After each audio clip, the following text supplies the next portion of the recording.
This is a special presentation from News Channel Nebraska.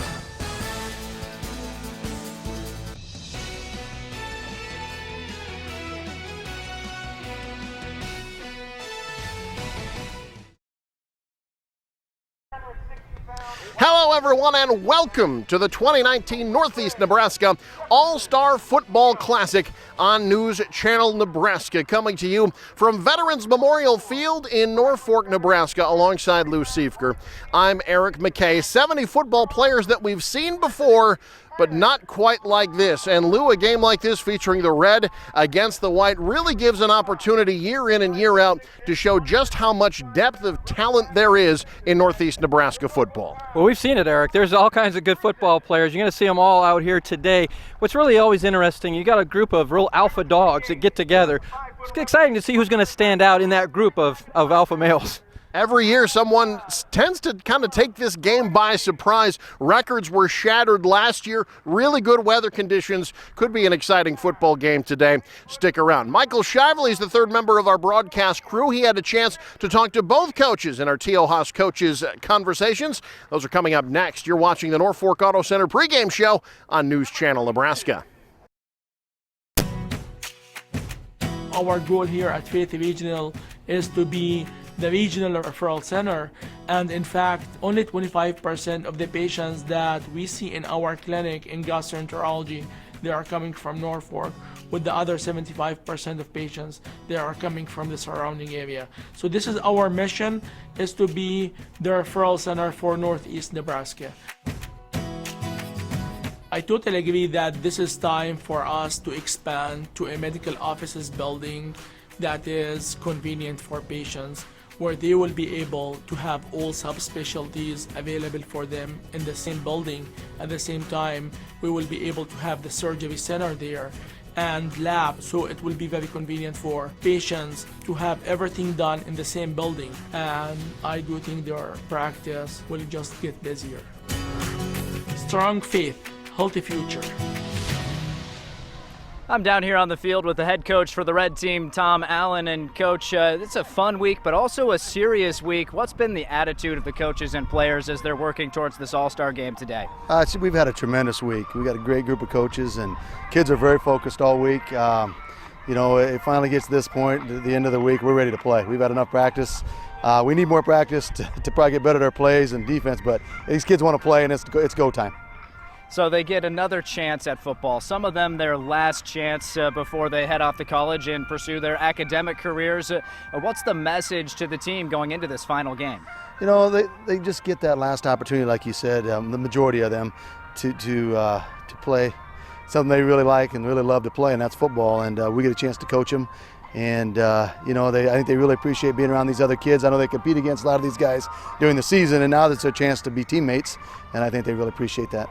Now, as a coach, what's the experience like this week? You get to work with other coaches from around the other schools. Have you learned anything this week? Oh, yeah, and that's just probably other than the kids, that is an awesome experience. And I was assistant a few years ago and still great friends with those guys I coached with. And I don't get many opportunities with these guys to compete during the season, but made some tremendous friends and learned a lot of stuff, and look forward to keeping in contact with these guys. Now, we've seen some high-scoring games here in the past. You got any trick plays, anything special dialed up today? We got all kinds of plays. We got an entire script of plays, but we'll have to see what happens, and just getting the snap sometimes is a challenge. But, yeah, hopefully put some points on the board and things go well. Have fun today, Coach. Hey, thank you. Appreciate it. That's Coach Tom Allen. We'll be back with more right after this. Get diagnosed and treated online for a variety of common medical conditions with Faith Regional Physician Services virtual visit. It's easy to use. Log in anytime and answer a series of questions related to how you are feeling and the symptoms you are experiencing, just like you would at a doctor's office. Next, your online interview will be sent to one of our local providers at Faith Regional Physician Services, who will then review your responses, create a treatment plan, and send a prescription to the pharmacy of your choice if needed. You'll receive a response by email or text message within 1 hour during clinic hours, or the next morning if submitted after hours. Cost is only $40. And if we can't treat you online, you won't be charged. No appointments, no waiting rooms. Get treated from wherever you are. Faith Regional Physician Services virtual visit. The right care, right here. Start your visit at frpsclinics.org. Coach for the white team, Ron Beacom. Coach, it's been a fun week of practice. It's been a hot week of practice getting ready for this too. What are your expectations for the day? I think it's going to be a lot of fun. You know, Northeast Nebraska's got great football, great coaches and great kids. And so you're exactly right. This week has been phenomenal. You know, getting to know some of these kids on a different level and just seeing the athleticism that we have. You know, I think both teams have a great group of kids. I think it'll be a great football game. So looking at the talents you have, what sticks out to you about some of these players as you head into the contest? Some of them are just big. I don't have kids that size, but some of these kids are big, you know, and athletically they just really move well. So you know, just to see the pure athleticism, whether it's, you know, some of our smallest kids to some of our biggest kids, they can really get out and run. So, you know, I think you're going to see great football. You'll see high intensity. That's the other thing I really noticed is that the kids really bonded well. So I think it'll be a good team game. So is the message, let's have fun in what could be your last football game, or is it, let's go beat those red guys? A little bit of both. A little bit of both. You know, we talked about having fun. For some of them, you're exactly right. This is the last time they get a chance to do this. And, you know, the captains reminded me, because I kind of was heavy on let's go have fun, and the captains reminded me, hey, Coach, it's a lot more fun to win. So there's a little bit of beat those red guys in there. So I asked your opponent, Tom Allen, you got any trick plays dialed up? I won't say what he said. What do you have some special things dialed up today? I guess we're about to find out. All right, go get him, Coach. All right, thank you. And we have football coming your way shortly from Norfolk. I do love Wayne State College. It feels like home. I don't feel like I'm out of place. It's not too big, it's not too small. Campus is big enough that I'm still meeting new people. I'm still learning about like new faces and names, but I'm always seeing people that I can wave and say hi to. It's the best fit for me. When I visited the campus back in my senior year of high school, this is where I knew I wanted to go right away. When I got in that car and I was driving home, I told my parents, like, this is where I'm going and I don't need to look anywhere else. Wayne State College. Get started at explorewaynesstatecollege.com. It's time for another sports broadcast on News Channel Nebraska, but before we head to the action, I'm Chris Whitney with your Sports Insider, brought to you by Faith Regional Health Services. Today we are joined by Russ Baumert, physical therapist with Faith Regional Rehabilitation Therapies. Russ, thanks for joining us. Thanks for having me. Well, let's talk about injuries that are, you know, common that maybe take you out of the action for a little bit. It's common in the return to sports timelines. They can vary, of course, according to severity. Can you give us some general guidelines to follow? You bet. When we're talking about return to sports, first thing we want to address is the acute inflammation stage. To be able to participate in sports, your pain and swelling need to be down to a minimum. Following that, we immediately want to go into regaining range of motion. If you do not have full range of motion in a joint, the odds of you being able to participate fully in a sport are going to be down. So once the pain and the swelling have subsided and the range of motion has returned, what's next? Then we want to work on strength symmetry. We want to get that affected body part equal or near equal the strength of the unaffected side. Following that, we do progressive activity tolerance starting at 50%, 75% activity tolerance. And then we want to go into our sports specifics. If you're a thrower, we need to have you throw. If you're a jumper, if you're playing basketball, we need to be cutting, we need to be jumping. We need to test out the integrity of the injury by doing sport-specific exercises. After that, we want to make sure that we have good cardiovascular fitness has been maintained, as well as confidence, doing some mental confidence, building it up, making sure that when you get back on the court, you are ready physically and mentally to go back out there and go give it your all. Now, if an athlete is struggling to return after an injury, what are some of the easy things that they can and should do? Well, they should consult a sports medicine specialist like their doctor, a physical therapist, or an athletic trainer to help get them on the right track to help the process go along smoother. Absolutely. And of course, if anybody has any questions, they can contact you or anybody else at Faith Regional, right? You bet. Absolutely. Well, thank you so much, Russ Baumert with Faith Regional Rehabilitation Therapies, joining us today. This has been another edition of News Channel Nebraska's Sports Insider, brought to you by Faith Regional Health Services. At NCN, I'm Chris Whitney.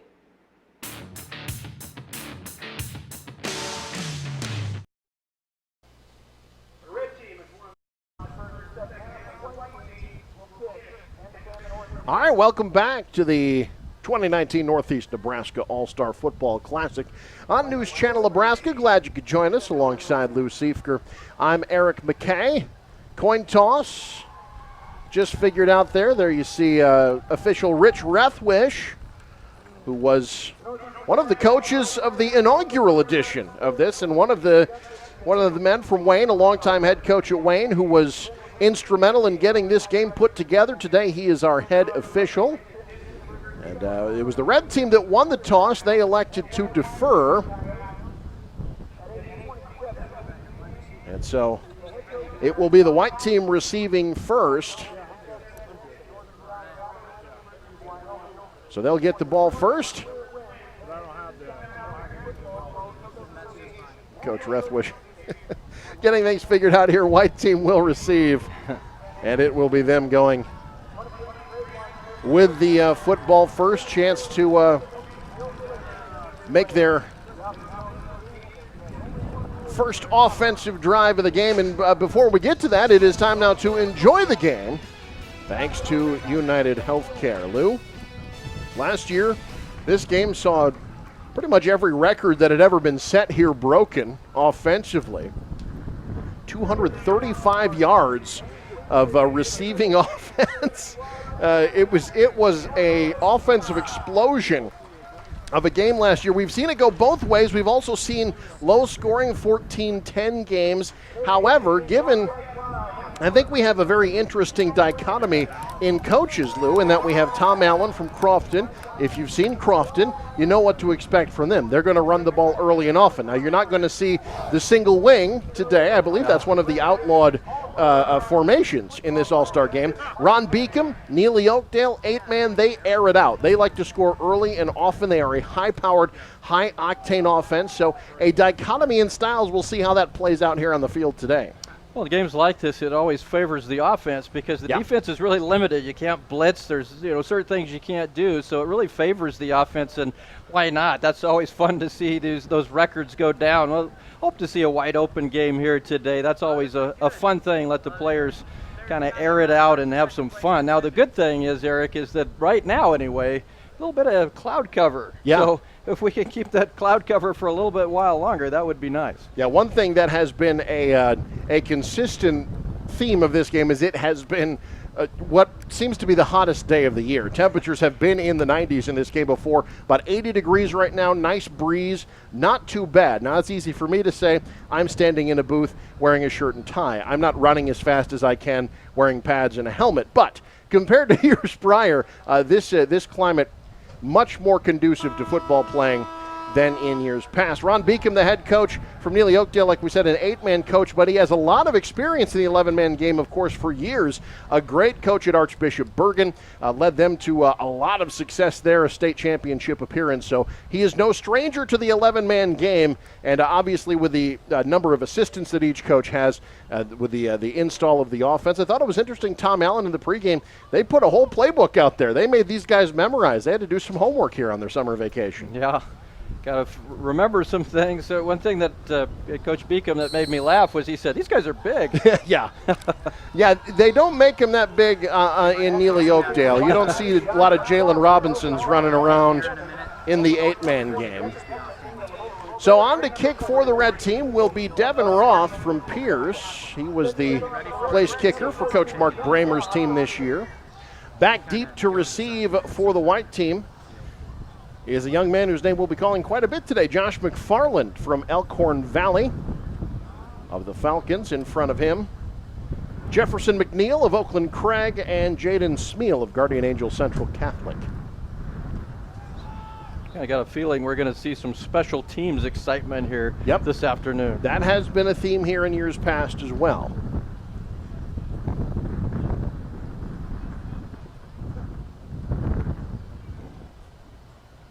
South wind there, south breeze blowing the ball off the tee. Now you got to have a holder to keep it on there. So Roth is set up, very good kicker. Gets a good leg into this one. It's McFarland letting it go into the end zone. And the white team will start things 1st and 10 from the 20 for quarterback Blake Anderson of West Point Beamer. He will be starting as the signal caller. McFarland will be in as the running back. Dylan Hareshi of Howells Dodge will be the wing back. Your receivers, Anthony Hyman of Osmond, Ben Vandergrind of West Point Beamer, the tight end Austin Rice of Neely Oakdale. Along the line, Tommy Pede of Clearwater Orchard, Ty Harney of Oakland Craig, Nick Rykowski of Osmond, Seth Totten of BRLD, and Nick Sasma from Norfolk High. 1st and 10 from the 20. It's actually a wildcat. You've got McFarland at quarterback. They go with a swing pass, a double pass, trick play right out the gate, and blown up immediately in the backfield. They tried to get it back to McFarland, but it was Brad Tomacek of Crofton getting in to break it up. It'll be 2nd and 10. That was almost a disaster there for the white team. I believe that was Cameron Tyler of Creighton out there. That was ball just went right over his head there. He had a chance maybe to intercept that one. Bit more traditional football play on 2nd down. Goes for very little. McFarland, no gain at all. And it will be 3rd down and 10 upcoming. Good interior push there. Nice job by the linebackers to get up on the play. Kyle Smith of Allen, Gage McGill of Ponca in on the stop. It'll be 3rd and 10. Well, you always tell when it's an all-star game, when you open the game with a trick play like that. Yeah. You don't see that often. So 3rd down, call it 9. They gave McFarland a yard. Ball at the 21-yard line, opening drive here. Anderson wants to go to the air, pressured. Has it incomplete, look out. Undercut on the play was the tight end, the intended receiver, Austin Rice of Neely Oakdale. So a 3 and out, and the Red defense makes a statement early on. 3 and out for the Red. Now they'll get pretty good field position. We'll see what they elect to do on their first possession, but good job there by the Red defense to get the offense the football here after 3 plays. So Austin Rice dusts himself off. He'll be back to punt. It will be Roth back deep for Pierce to receive. He's standing about his 43-yard line. Punt will take a white team roll and then die right at midfield. So a 29-yard punt, no return. Red team with great field position to set things up. 1st and 10 for their offense, which will be led by quarterback Evan Anderson of Ponca. Noah Scott of Randolph, Marcus Echtenkamp of Lutheran High Northeast in the backfield. Grady Semin of St. Mary's, Devin Roth of Pierce are the receivers. Brad Hartman of South Sioux City is the tight end. Along the line, you've got Michael Logue of Ponca, Jacob Meyer of Pierce, Caleb Anderson and Cole Richards, both of Ponca, and Jalen Robinson of Norfolk Catholic, the big 345-pounder. I formation behind Anderson to start things off. Anderson gives to Scott. Noah Scott swallowed up from behind and brought down. Great play there. Justin Hale, the big 280-pound D tackle from Oakland Craig. No gain. It'll be 2nd down. Well, maybe both these defenses said, we're tired of hearing about all these records. We're going to shut things down here this afternoon. Early in the ball game, but right now defense is really playing well on both sides of the ball. You mentioned Jalen Robinson from Norfolk Catholic. We were commenting on him down there. He's lost some weight. He's looking pretty good down there. It's remarkable. He transferred from Madison, was up around 400 pounds when he started playing for Coach Jeff Beller. He is a svelte 340 now. I think Coach McLaughlin's going to like him at Wayne State starting next year. Here's Scott, the outside, has blockers in front of him, tripped up, brought down the 45. Nice open field tackle there, made by Spencer Davis of O'Neill. Gain of about 5. It'll be 3rd down and 5 upcoming. Just letting you know right now that I will not be doing any O'Neill games now since Spencer Davis will not be there, because he was really, just to say Spencer Davis during the game was kind of a highlight of my year. And defensively, you got to say Spencer Davis's name a lot. A lot. That young man racked up 156 tackles for Coach Brock Eichelberger this year. And that was just the first game. Exactly, yeah. Just a terror out there. In motion is Roth to the near side on 3rd down. They'll go Scott. Far side makes his cut, slips. Gain of about 2. It'll be 4th down upcoming as Scott sets up a 4th and short, and already decision time for the Red team and Coach Tom Allen. Coach Allen's got to go for it here, doesn't he? It's all-star game. So. Yeah, you got to go for an all-star game. It's 4th down and 2.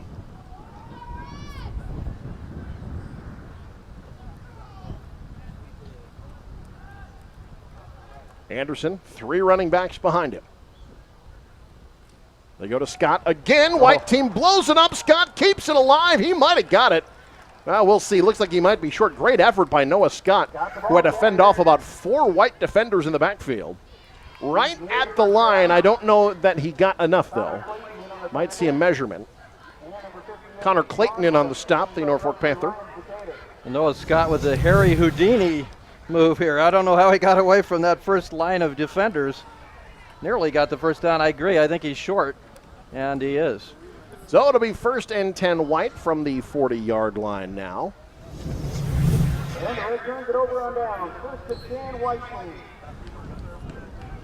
So back out on the field for the white team is Blake Anderson.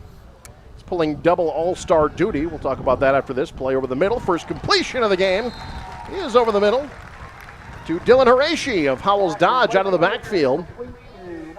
That's a 9-yard gain. It'll be 2nd down and 1. First pass completion of the ball game. Good for 9. The White might be the first team to put something together here offensively. Mentioned Anderson playing in the Northeast Nebraska basketball game next week. Finds his teammate. That's Vandergren down the left sideline. Ben Vandergren into red territory.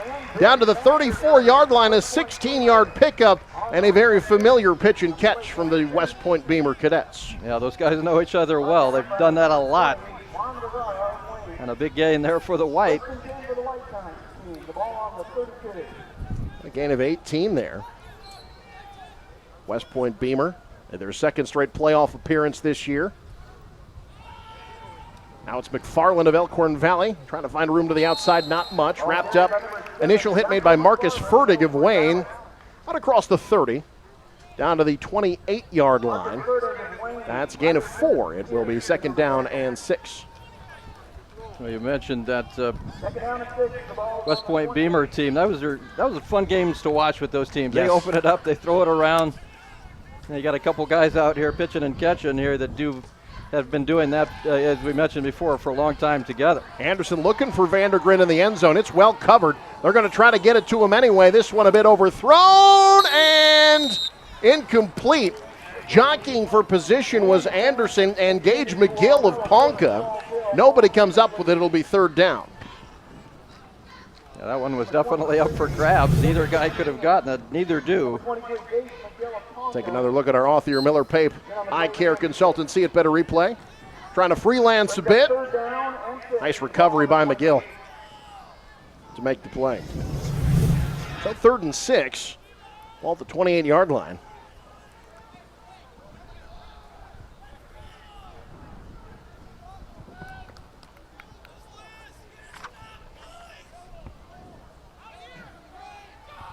Receiver split to the near side is Anthony Hyman of Osmond. Now McFarland splits wide as well. Vandergren to the left. Anderson wants to draw. He's got some moves, shows them there. 1st down and more across the 20. Down to the 14-yard line. A 14-yard gain for the quarterback and a 1st down for the White. And let's take it on down to the sideline. You might notice some things a little bit different with the way this game is run. Michael Shively has more from the sideline. Well, thanks, Eric. There are some different rules today, and it's namely trying to keep everybody safe and off of the injured list. You'll only see 4-3 defenses today. Defensive linemen cannot slant or stunt. You're also going to not see any blitzes. Base defense for the most part. No linebackers, no defensive backs allowed to blitz. In addition to that, only 7 in the box, so 4 defensive linemen, 3 linebackers, the DBs in their normal spots. No press coverage. The offensive line must always be balanced. If we get into a blowout today, a 17-point rule. If you're down 17 and score, you get the ball back. Those are the different rules today. All right, thank you, Michael. We saw the 17-point rule in effect a couple of years ago. Boy, did that make the game fun. It really does keep the game competitive, keeps folks in it. Now we're going to go to Hyman from Osmond on 2nd and 5, and he's hammered. It's June, but that was a November-like stick from Marcus Fertig in the open field. 3rd down upcoming. Yeah, great play by the young man from Wayne. Stayed at home on that end around and made the play. Good hit. Now 3rd down and 4 here for the White team. After that 1-yard gain, they're inside the 10, trying to strike first here in this Northeast Nebraska All-Star Football Classic. Anderson with McFarland to his right in the backfield. Looking to McFarland. The swing pass read well by Becker. Able to get away from the first line of defense is McFarland, but not the second. Initial charge by Matthew Becker. Gage McGill finishes it off. It'll be 4th down after that loss of 3. Yeah, great play there by Becker to keep that play from breaking open. Matthew Becker, also a guy playing in the Northeast Nebraska All-Star basketball game. He's a good basketball player. Yeah, he played at Mount Marty next year for basketball. I hope Mount Marty likes dunks because he will provide plenty of those. It's Connor Clayton of Norfolk trying to kick the 27-yard field goal. It is up, and it is good, so the white team strikes first. On the Faith Regional Health Services scoreboard, 5:59 to go first quarter. It is 3-0 white. You're watching the Northeast Nebraska All-Star Football Classic on NCN. The morning doesn't always start when you want it to. It starts when it has to. And day or night, we're up when you are. Through the good times, through the tough times, for the necessary and the unexpected. Even when you don't need us at all, we're just a light switch away.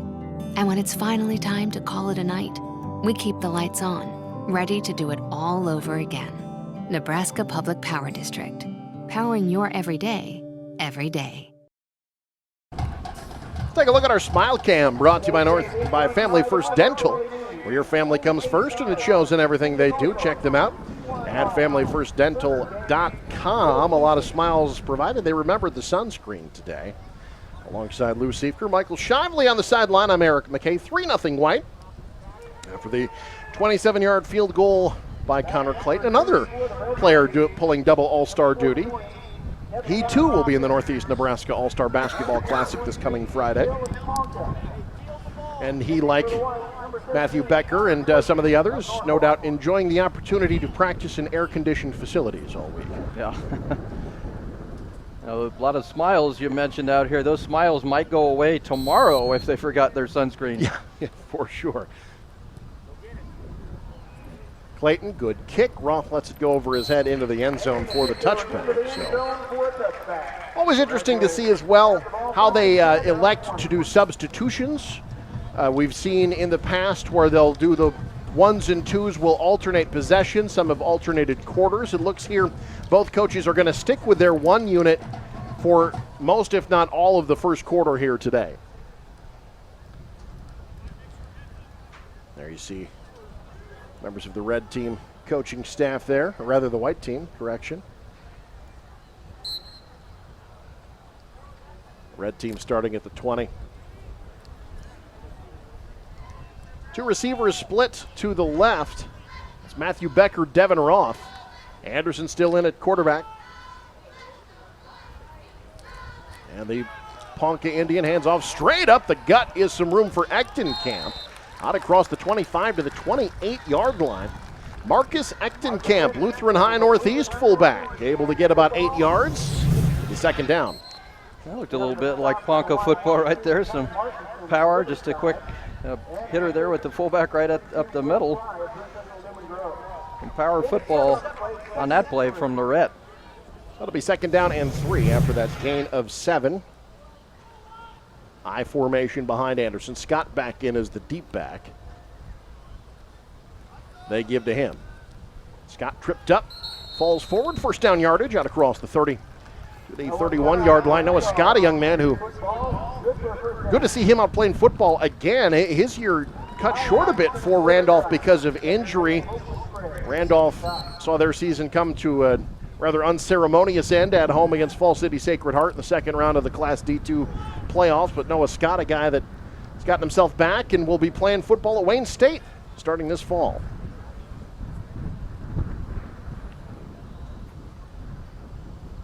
Now first and 10 from the 32. Anderson to the air for the first time today, and a little miscommunication between he and the intended receiver, Devin Roth. Nobody home.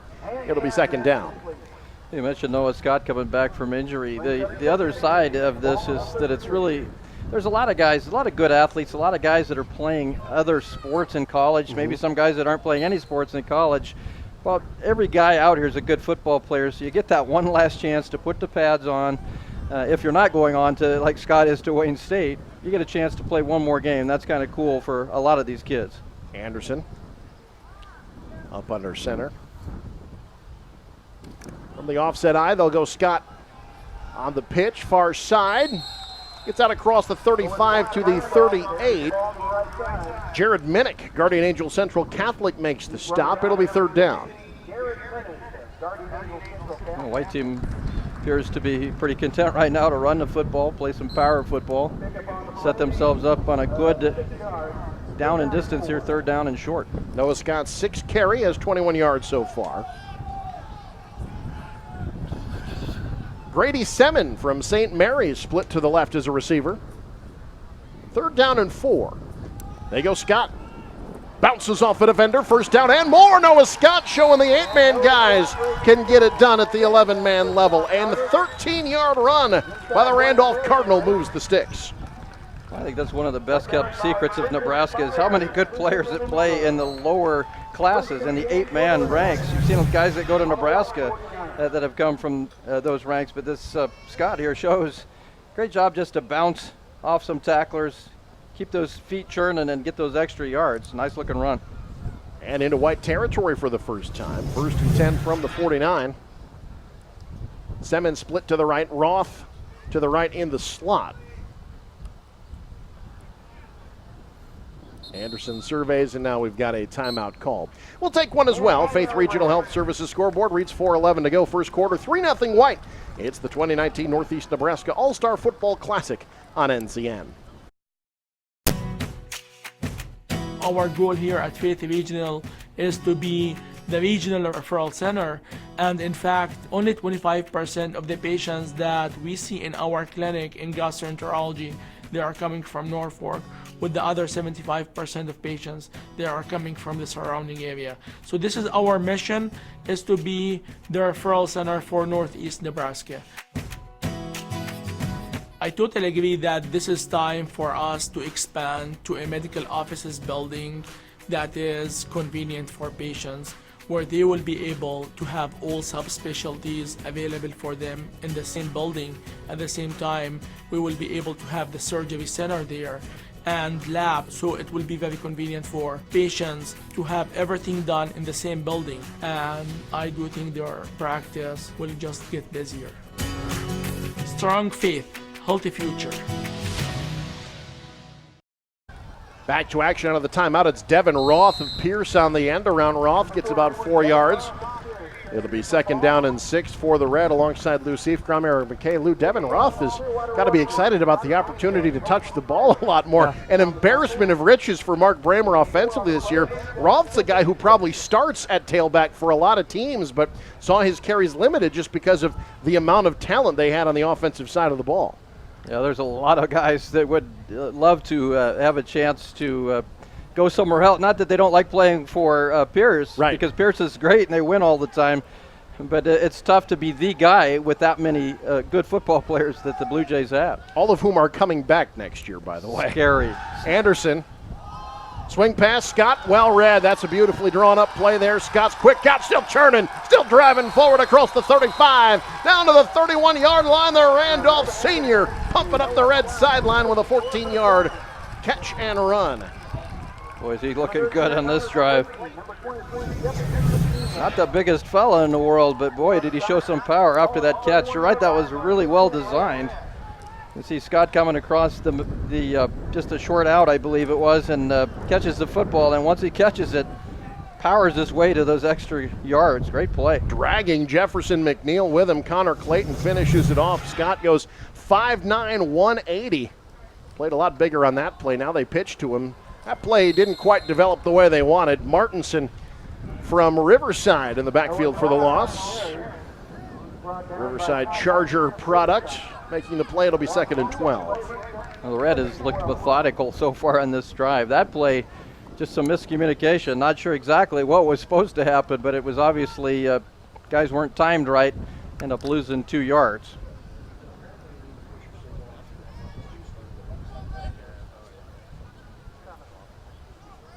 Second and 12 here from the 33-yard line.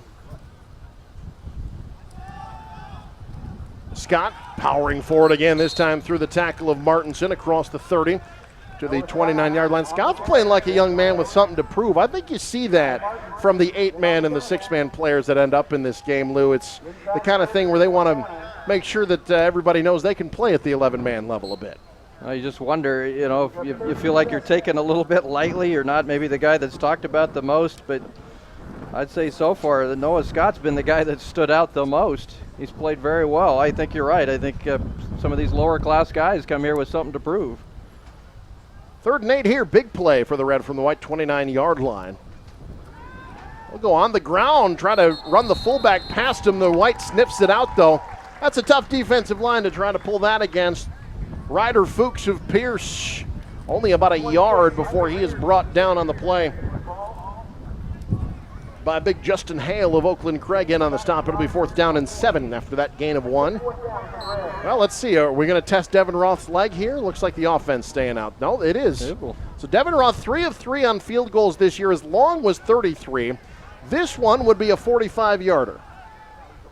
He's got the wind behind him, which helps. I got that south breeze still blowing pretty good. Fertig will hold.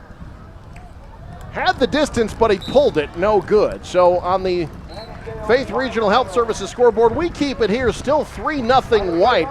Good defensive stand again. Lou, the white team steps up.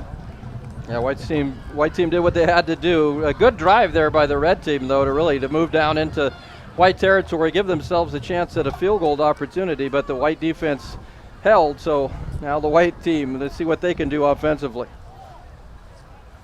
White team back out on the field. Only thing missing right now, a football. There we go. Might need one of those. Some new players in for the white team offensively. We've got Austin Rice of Neely Oakdale out there. Now they're switching back. Had some personnel issues. They're going to split them 4 wide. Now we've got an official stoppage. Talk things over. This is all-star in every way. We've got the all-star cheerleading squad here. The Northeast Nebraska All-Star Marching Band is here as well. They'll be performing at halftime. We'll see them there. And it looks like white team going to they got to reset them up at the 20. They had the ball marked at the wrong spot. After the missed field goal, you get it from the 20-yard line. White team opening it up for the first time. This is our first 4-man set offensively. They go bubble screen. Rice gets a few. It was a little bit behind him, made the adjustment, got 5 yards. Gang tackled at the 25-yard line, finished off by Connor Wilcox of Lutheran Northeast, Jacob Kneifel of Emerson Hubbard there as well. It'll be 2nd and 5. White not huddling there. You saw that screen play. That's very much a timing play, and you've only practiced together a week. The timing was a little bit off on that one. Read option. Anderson keeps, gets a couple. That's it. It was Ian Austin Bruzek of Norfolk High. Anderson elects to get a couple. It'll be 3rd down and 3 upcoming. See if we get one more snap before the end of the quarter or not. Looks like the white team going to elect to take this thing right down to the very end and play on to the second quarter. So we've seen high-scoring games. We've seen low-scoring games so far. Defense winning the day here at the Northeast Nebraska All-Star Football Classic. 3-0 at the end of 1. Second quarter coming up on News Channel Nebraska. Get diagnosed and treated online for a variety of common medical conditions with Faith Regional Physician Services virtual visit. It's easy to use. Log in anytime and answer a series of questions related to how you are feeling and the symptoms you are experiencing, just like you would at a doctor's office. Next, your online interview will be sent to one of our local providers at Faith Regional Physician Services, who will then review your responses, create a treatment plan, and send a prescription to the pharmacy of your choice if needed. You'll receive a response by email or text message within 1 hour during clinic hours, or the next morning if submitted after hours. Cost is only $40. And if we can't treat you online, you won't be charged. No appointments, no waiting rooms. Get treated from wherever you are. Faith Regional Physician Services virtual visit. The right care, right here. Start your visit at frpsclinics.org. The 2019 Northeast Nebraska All-Star Football Classic on News Channel Nebraska, presented in part by Trade Wind. For landowners interested in hosting a turbine, doesn't mean giving up a lot of land. A wind turbine and its access drive will only occupy about a half an acre, leaving the rest of the land usable for world-class Northeast Nebraska farming. That half acre used to harvest the wind will also help educate school children and improve area roads with additional tax revenue. To learn more about hosting a wind turbine, email haystack@tradewindenergy.com. Sponsored by Trade Wind Energy. 3-0 White as we start the second quarter. Bubble screen, Vandergrind makes a man miss, now has some real estate. Still going as he gets out to the 39-yard line. First down yardage there after that 7-yard pickup by the West Point Beamer teammates. I think the white team let that clock run down so they could have the wind at their back here and get to that wind. That time the screen pass was a lot better timed, and then great job there to break that immediate tackle and pick up a nice gain. Bruzek in motion. Off the empty backfield, Anderson gets away from pressure. Oh, might have been two intended receivers there, but a great catch on the near sideline by Rice into red territory. Gets to the 47-yard line. That's a pickup of 14. That's right down in front of us, Eric. Austin Rice absolutely had that 1 foot in. That's all you need. Great catch, great concentration. And another first down for the white team. Impressing his head coach, no doubt. So 1st and 10. Back into red territory. Last time White had the ball, it came up with a 27-yard field goal. Now they fake to Bruzek. Anderson has some blockers. Sealed off quickly, though, across the 45 to the 44-yard line. McGill coming out of the bottom of the pile. And it will be 2nd down and 7 upcoming. Gatlin Heggie of Wausau in on the stop as well. See if the white team elects maybe to go downfield a couple times here with that wind at their back. And the wind no doubt affecting the ability to throw deep balls today. Read option, Bruzek's first carry, gets a couple, that's all. Red team in on it. Any slow developing play is going to be tough. That's big Connor Wilcox, Lutheran High Northeast, making the stop. It'll be 3rd down. The handoff there was a little bit awkward. White's team fortunate that was not a fumble. Bruzek was able to gather it in, but it was, as you mentioned, a slow developing play, and thus not a good gain there for the white team. Wilcox for the Lutheran High Northeast Eagles going to be playing at Nebraska Wesleyan for football. Smeal in motion. Anderson rolling that way, wide open out of the backfield. Jaden Smeal of GACC, his first reception of the day is a big one. Goes for 17 and a first down. That time a defensive mistake by the Reds. Smeal was wide open. He was just waiting to get that ball thrown to him by Anderson. The white team on the move now. Smeal had 23 receptions, 676 yards. That is a pretty good yards per catch average there. Also had 6 interceptions defensively as well. Doing it all for the Blue Jays this year, quarterfinalist in Class D1. Now out of the backfield, that one off the mark, intended for Horeshi. Good coverage on the play, provided by Esger Godinez of Wakefield. And it'll be 2nd and 10. Yeah, Godinez really read that one well and broke on that ball. If that one would have hung up at all, he might have picked that one off. So 2nd and 10 from the 25. Yeah, we mentioned it, Michael Shively mentioned quite well the rule changes, the differentials, the fact that you can't blitz, you got to stay 4-3, you got to kind of stay at home. I think it really underscores just how good these players on defense are when they can make plays like that. 2nd and 10. Anderson pulls it out of Bruzek's belly, spins forward to the 22. That's a gain of 3. 3rd down upcoming. Play there made by the linebacker for the red team. That's Jaden Jump of Pender, the Pendragon. Future Midland Warrior making the play. It'll be 3rd and 7.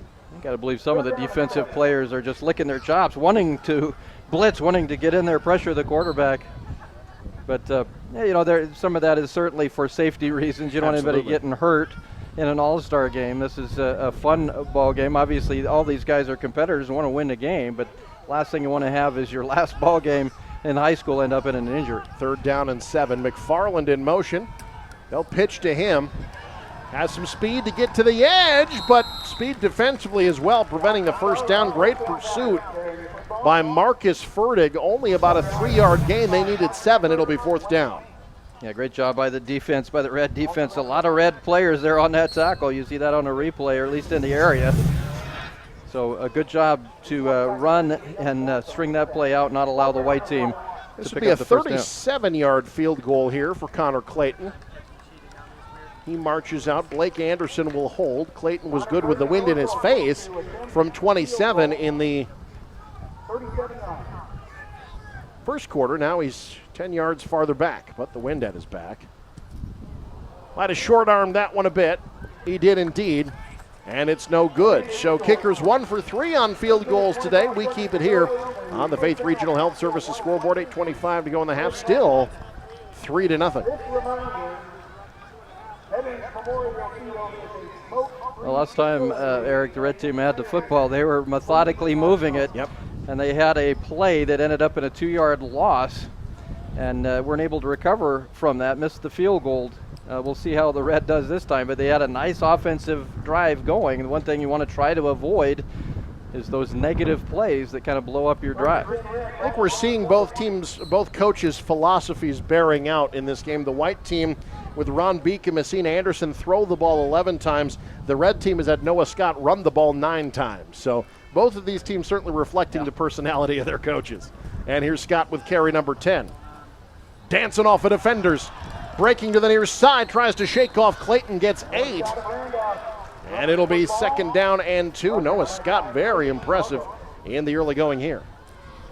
Yeah, we've done a few Wayne State games over the last couple of years. The one thing I think Wayne State has missed a little bit is just a consistent running game. Maybe Mr. Scott there can show up and provide that for the Wildcats next fall. Well, we have certainly seen over the years that freshmen can get playing time for Coach McLaughlin if they show themselves to be ready. Noah Scott probably going to have to bulk up a little bit. He's small, but at D2 level, there's some big boys out there. Yeah. 2nd down and 2 upcoming. Let's see if Coach Allen elects to open things up a bit in the playbook here. Anderson. Now we got a flag down. First penalty of the game. Don't believe they got that off in time. They did not. Delay of game. Generally, in games like this, you see delay of game and procedure penalties quite a bit. Just players that aren't used to playing a lot of football. A lot of these guys will be playing next week as well in the 8-man All-Star game, the Sertoma All-Star game out in Grand Island.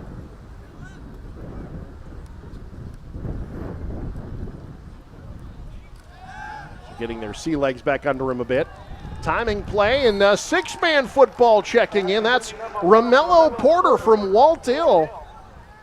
Always love to see the 6-man guys do well. Porter, though, that time wrapped up for no gain. It'll be 3rd down, maybe a yard, and that's all. You know, I'd never been to an 8-man game till I started doing the broadcast here, and I fell in love with 8-man football. Yeah. I want to go to a 6-man game one of these days. It is a different game. Is it's it? 1st and 15, first of all, instead of 1st and 10. All kinds of rules about who can touch the ball when. It is a completely different ball game, but it's a lot of fun. I got to call the 6-man All-Star game last year, Nebraska against Wyoming. It's an eye-opening experience. Scott not going to get the first down. They tried to stretch it out, but defense there for it. Jacob Long, Clearwater Orchard, Mr. 2020, making the stop there. Lou, you and I saw him in the basketball court with a 22.20 rebound performance. Now showing what he can do on the football field. A lot of good basketball players playing in this football game. A lot of good athletes across the board. But there you go again. You had the negative play. That was a penalty. Moved them back 5 yards. The red team kind of shooting themselves in the foot here so far in this first half. And now a timeout called. We'll take one as well. Faith Regional Health Services scoreboard reads 6:02 to go in the half. Still 3-0 White on News Channel Nebraska. At Shop Easy, we like to make all ages smile. From farmers to truckers to Shop Easy future customers. We make sure we have a large selection of food, snacks, beverages, and incidentals to make your break in your day convenient and courteous. With easy parking 24/7. We can accommodate the night shift, the early morning workers, fishermen, and travelers. Shop Easy, south of Yankton, is owned and operated by the Santee Sioux Nation. Defense ruling the day so far in the Northeast Nebraska All-Star Football Classic. A quarter and a half in the books, and it's still 3-0 White. We've seen 2 missed field goals and not much action on the opposite side of the field. Alongside Lou Sievker, Michael Shively on the sidelines, I'm Eric McKay.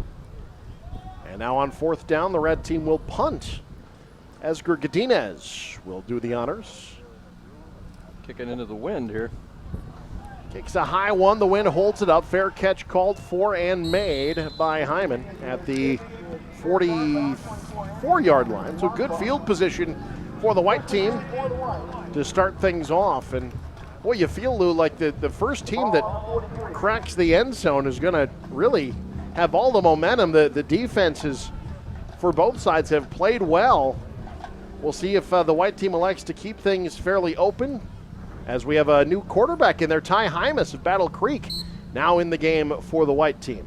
Both defenses really have kept the offenses in check. We'll see if either team opens it up just a little bit more. Hymas wanted to go bubble screen, gets it away. That one well read. Ball's out. Red team says they have it. And they do. Fumble recovered. I believe it was Isaac Reifenrath of Laurel Concord Coleridge that fell on it. The ball came out. No, correction, it was Cameron Tyler, the state champ from Creighton, falling on it. First turnover of the game. Goes the way of the Red. Well, the Red defense had that play sniffed out perfectly. They're trying a bubble screen to either side, and both places to throw the football were completely covered. Just kind of had to pitch it in there, and the defense was waiting, caused the fumble. Now big break here for the Red team. Best field position of the day. Isaac Reifenrath now in at quarterback. White team all over it. They tried a delayed handoff up the middle, making the initial contact Justin Hale. Then the cavalry came, no gain for Mr. Ecton Camp. It'll be 2nd and 10. Some big dudes going at it out there. Justin Hale. Hale's 280. Caleb Anderson for the White squad is a paltry 255. I got Connor Cowling and Norfolk out there as well at 285. Will Fry was the one that finished off that play for Boone Central Newman Grove. Only at 225. Tiny fella. But 6'3", so. Reifenrath with Scott in motion. Scott tries to cut back, stood up by Martinson, helped up by a host of White defenders. Maybe a yard. It'll be 3rd down upcoming. There you see the Riverside Charger Martinson making the play. Gabriel Romero of Madison in on the stop as well. 3rd and 8 upcoming. That time the White team, we mentioned that with the Red squad. That time the White team really swarmed to the football. I don't, Coach. Read that play perfectly, saw that Scott was going to get that pitch, and really, as a team, ran to the football very well. Reifenrath in at quarterback. Going to be playing at Mount Marty for basketball as well, but a great quarterback. 25 touchdowns, just 5 interceptions for the Bears this year. That time tries to get it done with his feet, slips on the field turf. These guys don't see a lot of field turf in the regular season. Certainly Laurel Concord Coleridge doesn't. No gain, it'll be 4th down. Now probably going to be a punting situation here. Lost some yards on that one. If you maybe pick up a few there, you think about going for it. But now I think you play the field position game. Brendan Byerman of Boone Central. Anthony Hyman of Osmond back deep to receive the Godinez punt.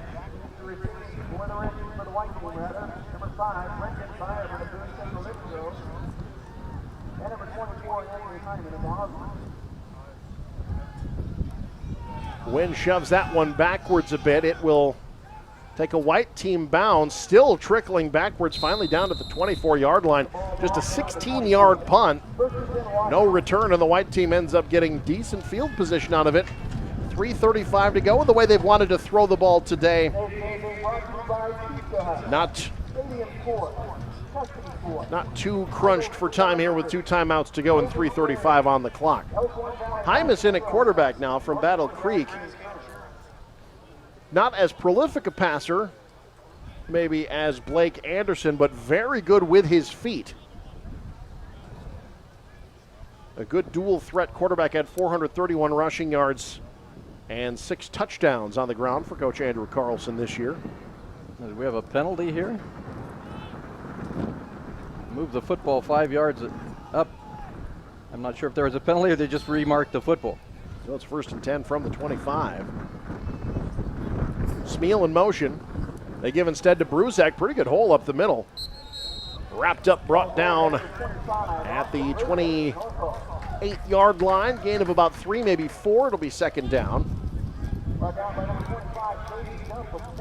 Jaden Jump making the stop. The Pender Pendragon had 85 tackles this year for the Pendragons. Lost in the first round of the Class D1 playoffs this year. Hymas fakes, goes deep, wants Smeal, has a step. Smeal's got it. Into open field, and he's gone. Touchdown, White Team, no flags. 72 yards to pay dirt, and Hymas gets it done through the air. A picture-perfect throw to the GACC senior. What a play. You just kind of waited for that with the White Team. With the wind at their back, you've got plenty of time. You take a shot downfield. Well, they finally do it, and they execute it to perfection. Ball right on the money. And it's an easy touchdown. Not an easy touchdown, but great play there between quarterback and receiver. Perfect execution, and the White gets the first touchdown of the ballgame. And extends their lead now to 9, potentially 10 on this extra point try. White Team only has 10 guys on the field. This has got to be one of the hardest parts to get done, is the special teams. Yeah. Especially at the higher levels, players probably aren't used to being on the special teams unit that are forced to be out there. Kick is up and it's good. And on the Faith Regional Health Services scoreboard, 2:56 to go in the half, 10-0 White. This is the 2019 Northeast Nebraska All-Star Football Classic on News Channel Nebraska. Spring field work means long hours for you and your equipment. You both need a fuel that can handle the pressure. So use Cenex Ruby Fieldmaster Premium Diesel from Farmer's Pride for more power, better fuel economy, faster starts, and special additives to help reduce downtime. What's more, when you do business with Farmer's Pride, you'll notice a personal touch that goes beyond the expected. Farmer's Pride, in the field, on your farm, in your community. I do love Wayne State College. It feels like home. I don't feel like I'm out of place. It's not too big, it's not too small. Campus is big enough that I'm still meeting new people. I'm still learning about new faces and names, but I'm always seeing people that I can wave and say hi to. It's the best fit for me. When I visited the campus back in my senior year of high school, this is where I knew I wanted to go right away. When I got in that car and I was driving home, I told my parents, this is where I'm going, and I don't need to look anywhere else. Wayne State College. Get started at explorewaynestate.college.com. 10-0 White Team. Kick is fielded by Gage McGill of Ponca, a playmaker in the open field. That time dives into the pile across the 25 to the 27-yard line. Well, Lou, we talked about dichotomy of styles coming in. The White Team attempting 13 passes to this point. The Red Team has attempted just 2, but now they're down 10. Late first half, we may see Coach Tom Allen get out of the comfort zone a little bit, maybe try to open things up a little more. Yeah, you might have to. Certainly in the second half, I think anybody that has the wind at their back should at least think about that. You really liked what the White Team did there. And you mentioned Hymas, maybe not the most prolific passer out of a Battle Creek that's kind of a run-first offense, but that was a picture-perfect pass. Right on the money to Smeal, right in his hands, and a great pitch and catch there. So Rath with the I formation behind him. They go back to Noah Scott. He's been the bread and butter, bouncing off defenders. I shouldn't say bread and butter when you're making plays like that. That's meat and potatoes right there, out to the 35-yard line, gain of 8. His 13th carry this afternoon. Yeah, that's definitely steak and taters there. He's been running hard. He's a tough guy. Hard-earned yards today, 56 yards on 13 carries. 2nd down and 2, just shy of the 35-yard line. 2 timeouts for the Red Team. Roth split to the left, Semin to the right. Grady Semin, another player who'll be in the All-Star basketball game next week. Here's McGill up the middle. stretches forward for first down yardage. Gage McGill, Lou, we've covered Ponca quite a bit over the years. Not the year they wanted this year at 3-6, but boy, Gage McGill, about as exciting a tailback and wingback as you're going to find certainly in Class C2 and just about anywhere in Nebraska. Absolute game breaker for that ball club. You're right. Not the year they wanted to have. The year before, they had tons of weapons, but McGill was one of the weapons that everybody that played them had to really worry about. They were 3-6 this year, but that was a really good 3-6. That was a 3-6 that not a lot of teams wanted to play. Ball bounced a couple of different ways. Things I think could have been a lot different for them. Scott straightforward out to the 44. That's a gain of 5. It'll be second down. As far as the red team opening it up, I think they've been pretty good running the football. They've moved it.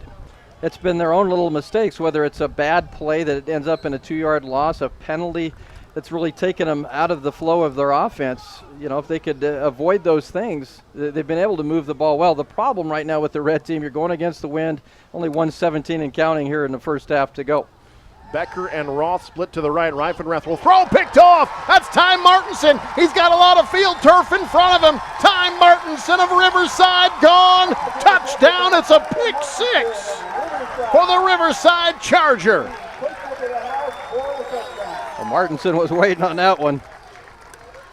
Read that one well. Made the hardest thing, I think, in that case is just making the catch. It's coming right to you. He does that. Once he secures the football, he's gone. Martinson, the interception, return again. Reifenrath threw just 5 of those all season. Throws one today, and the white team in business.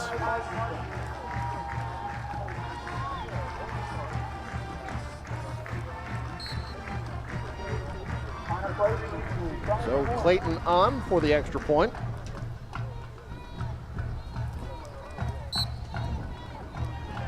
Kick is up, and it is good. So on the Faith Regional Health Services scoreboard, 1:04 to go in the half, 17-0 as we take another look here.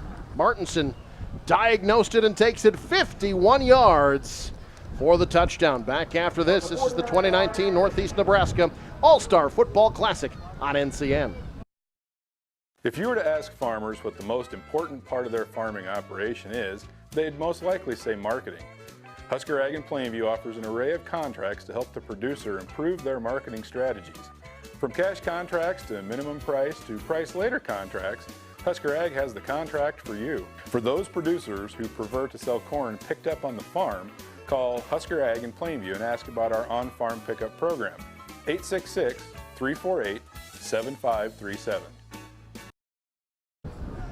17-0 white team with the lead now alongside Lou Siefker. I'm Eric McKay. With the way the defenses have been playing today, Lou, seemed like a matter of time before one of them busted a big play like that. Yeah, defense has played well. Martinson, the future Doan Tiger, with the interception, takes it to the house. So even the points right now are coming from the defense. Riverside Chargers, of course, moved up to 8-man this year, lost in the second round of the Class D2 playoffs to Kennesaw. This one fielded by Roth at the goal line. They're going to let him go. To the outside, here's Roth with some room to the sideline, out across the 30. Great return there. Devin Roth, and a flag comes in late. They're going to get another 15 yards on top of this, as Roth was shoved out of bounds right at the 34-yard line, but I think you'll get a personal foul penalty on the end of it. Yeah, I think you're going to have a late hit out of bounds. That will give the red team certainly a chance here. That should put the ball up around midfield. Yeah, we talked about the Riverside Chargers moving up to 8-man. That was a new era for them starting this year. Another much bigger new era starting next year. Joe Imus moving on, taking the head coaching job at McCook. He's been at the helm of both the football and the basketball programs that have just seen incredible success. Of course, they won 4 straight 6-man state championships, made it to the playoffs in 8-man. They're at state. They just booked their hotels to Lincoln in March, in April. They're just ready to go for that every year in D2. So it'll be interesting to see what happens at Riverside in the years ahead with Coach Imus moving on. They go back to Anderson at quarterback. It's a misdirection screen, gets pretty good yards into white territory. That's Echtencamp down to the 41-yard line. The red team immediately calling timeout after that gain of 9. Anderson back in the game. Another kind of a slow developing play, but it worked well. Puts the ball into white territory here about the 42-yard line, and 45 seconds to go. We'll see what the red elects to do, but they certainly have an opportunity here to get on the board before halftime. They'll have, I believe, one timeout left after this. 45 seconds, and again, a pretty strong breeze blowing right in the face of what would be kicker Devin Roth. So they'll need to get close to the end zone. I'd say this wind is probably either adding or subtracting 10 yards from a kick, based on its strength and what way you're facing. Yeah, it's still blowing at a pretty good clip. So if you're thinking field goal, you're right, Eric. I think you've got to get the ball, probably about the 15-yard line, maybe 20-yard line at the farthest. Of course, Evan Anderson in there at quarterback. Ponca, Coach Troy Evans, not exactly a coach that opens things up very often either, unless they're behind. I formation behind Anderson. He'll hand it off. Here's Scott. Wrapped up backfield, brought down immediately. Great play there. That's A.J. Hawthorne of Battle Creek. And the timeout called by the red team again. No gain. They were just trying to get the first down loose, stop the clock momentarily. Couldn't do it. Now had to burn a timeout. Trying to go with their workhorse here in Scott, but Scott's been getting some good gains here. That time, I think the white really sniffed that out. Did not allow them to get the first down and force the red to burn that one more time out. So 3rd down and 1 upcoming. We got halftime coming up. We'll try to get you some of the performance of the Northeast Nebraska All-Star Marching Band. And they also present awards for each team as far as the best teammate of the week. A week like this, you certainly need guys to kind of step up and be on the field leaders, sort of help bring these units together. I think in Northeast Nebraska, there's no shortage of those type of young men who are able to do that. I think that'd be the most interesting part of coaching games like this, is you've got so many guys that are leaders, so many guys that are, as we mentioned before, kind of the alpha dogs of their team. How do they react when they're with the same type of guys? 3rd and short, Anderson on the rollout. The lob, trying to get it to Hartnett. The South Sioux tight end, Brad Hartnett, future Wayne State footballer as well, not there though. And it'll be 4th down. Good pressure that time. I believe that was Echtencamp. Yep. For the white team that did that, that kind of blew that play up with the pressure. And so the red team on 4th and short. Keeping the offense out there. Now they don't have any timeouts left, so if they're trying to draw them offside, they will need to snap it, unless they're just going to take the delay of game. Nope, they will snap it. It's Scott straight ahead, 1st down and more. Scott backs his way across the 35, spins forward to the 30. It's Noah Scott with a 12-yard gain, and now the red team needs to hurry. I stopped Scott the last time, not this time. Great gain, but you're right. No timeouts left. Got to get set and get the play going. How about Noah Scott? 16 carries in the first half of this game. The spike stops the clock with 22 seconds. I don't think that Noah Scott would even get that workload in a Randolph game, let alone an all-star game, but he has certainly proven his mettle today. That's a lot of carries in an all-star game in a first half.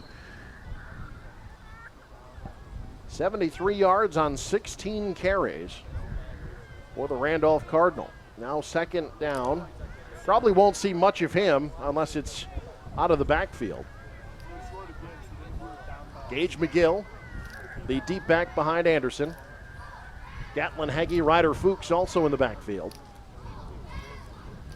They'll go with an inside give to Heggie. Gatlin Heggie's first carry. Number 29 on the carry, Gatlin Heggie of Wausau. Well, now you got to really hurry. Yeah, gets a couple, but that's it. Probably time for one more play. And they'll spike it to stop it with 4 seconds to go. It's a fourth down play, but with only 4 seconds, spiking it there doesn't really matter. You're only going to have time for one play anyway. So let's heave it to the end zone and see who comes down with it.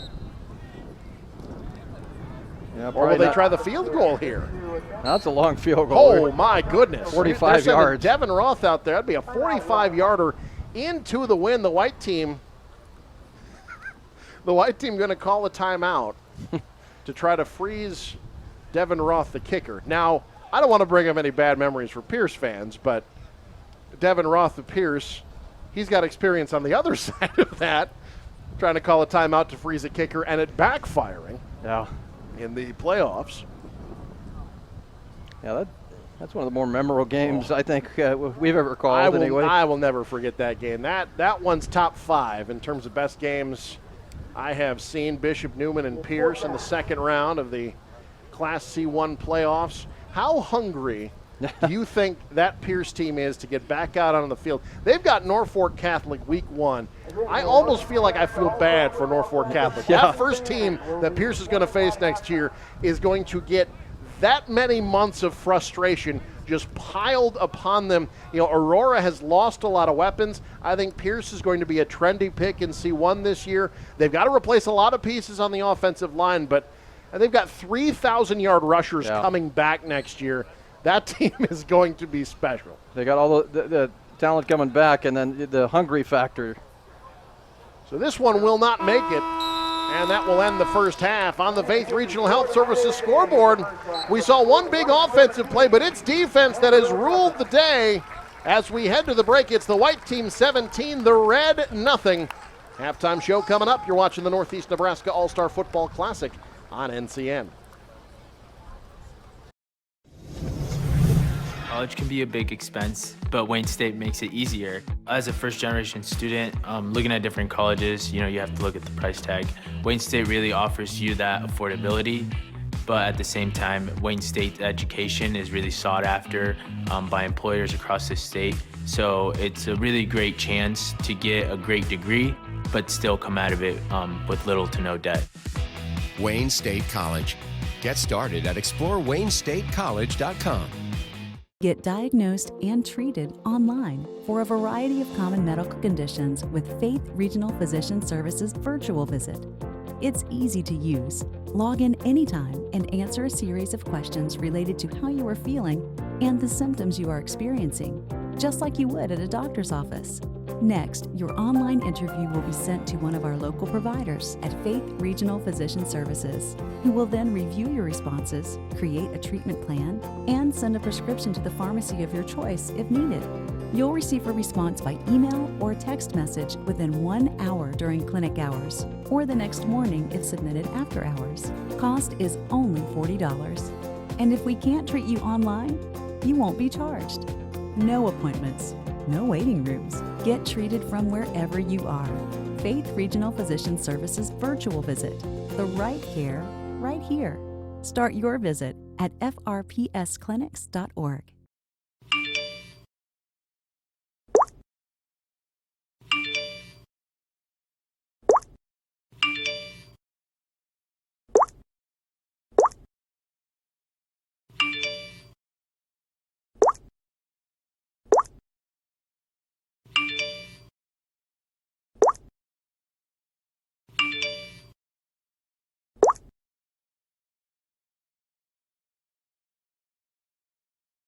Every day at Farmers Pride, we help you make the most of your land and resources, no matter what the market throws your way. We recommend Farmers Pride's site-specific agronomy program, placing crop nutrients only where you need it, coupled with Field Power Starter fertilizers to protect from nitrogen loss and help keep your phosphorus available to your crop when it needs it. Field Power is proven to get your crop off to a great start and higher yields, available in 2x2 or in furrow. Farmers Pride, in the field, on your farm, in your community. Halftime here at the Northeast Nebraska All-Star Football Classic. We'll get you down to the All-Star Band performance in honor of Nate Metschke, the longtime band director at Neely Oakdale, who passed away suddenly this past year. This performance today in honor of Nate Metschke of Neely Oakdale High School, the 2019 Northeast Nebraska All-Star Marching Band. Let's show you their performance.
Get on your feet, stomp and clap as the band plays the Queen classic, We Will Rock You.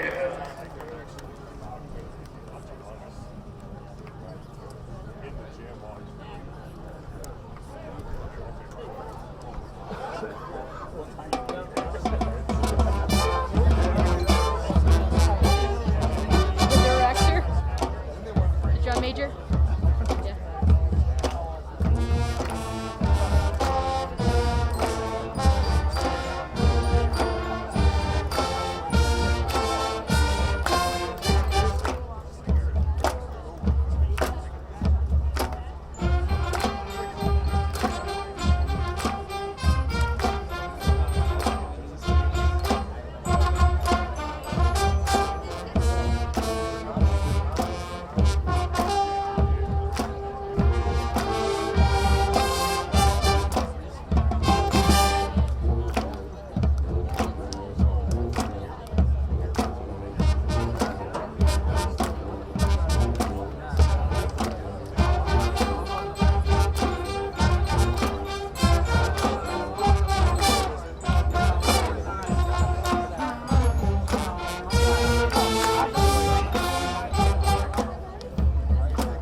We'll continue with a song made popular by the movie Wayne's World. Here's Bohemian Rhapsody. Oh boy.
Go to the soloists.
The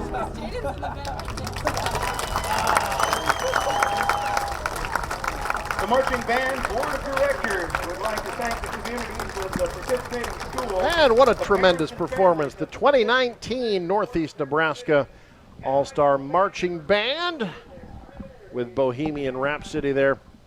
We'll take a break. We'll actually talk to one of the band members and their director coming up next. You're watching the Midwest Bank Halftime Show on News Channel Nebraska. With the challenges our nation faces as the consumption of gasoline increases, the strategic location of Husker Ag allows this ethanol plant to produce nearly 80 million gallons a year, which requires almost 30 bushels of corn a year. Access to rail distribution and centered in a productive growing area east of Plainview on Highway 20, Husker Ag creates jobs, has on-farm pickup of corn, and supports area schools and organizations. Husker Ag LLC, helping communities grow and proud to be part of Nebraska's production of ethanol. I'm Dr. Zachary Gangor. I'm a foot and ankle specialist here in the Department of Orthopedics at Faith Regional Health Services. Since I've come here, we've seen a huge growth overall, and especially in our orthopedic department and in surgical services. And although we're grateful for this North Medical Office building and the space we have, to have all the surgical specialties and the surgery center consolidated in one building, but yet still have access to the hospital, I think is going to be phenomenal. It's going to make patient care that much better. It's going to make the patient experience that much smoother.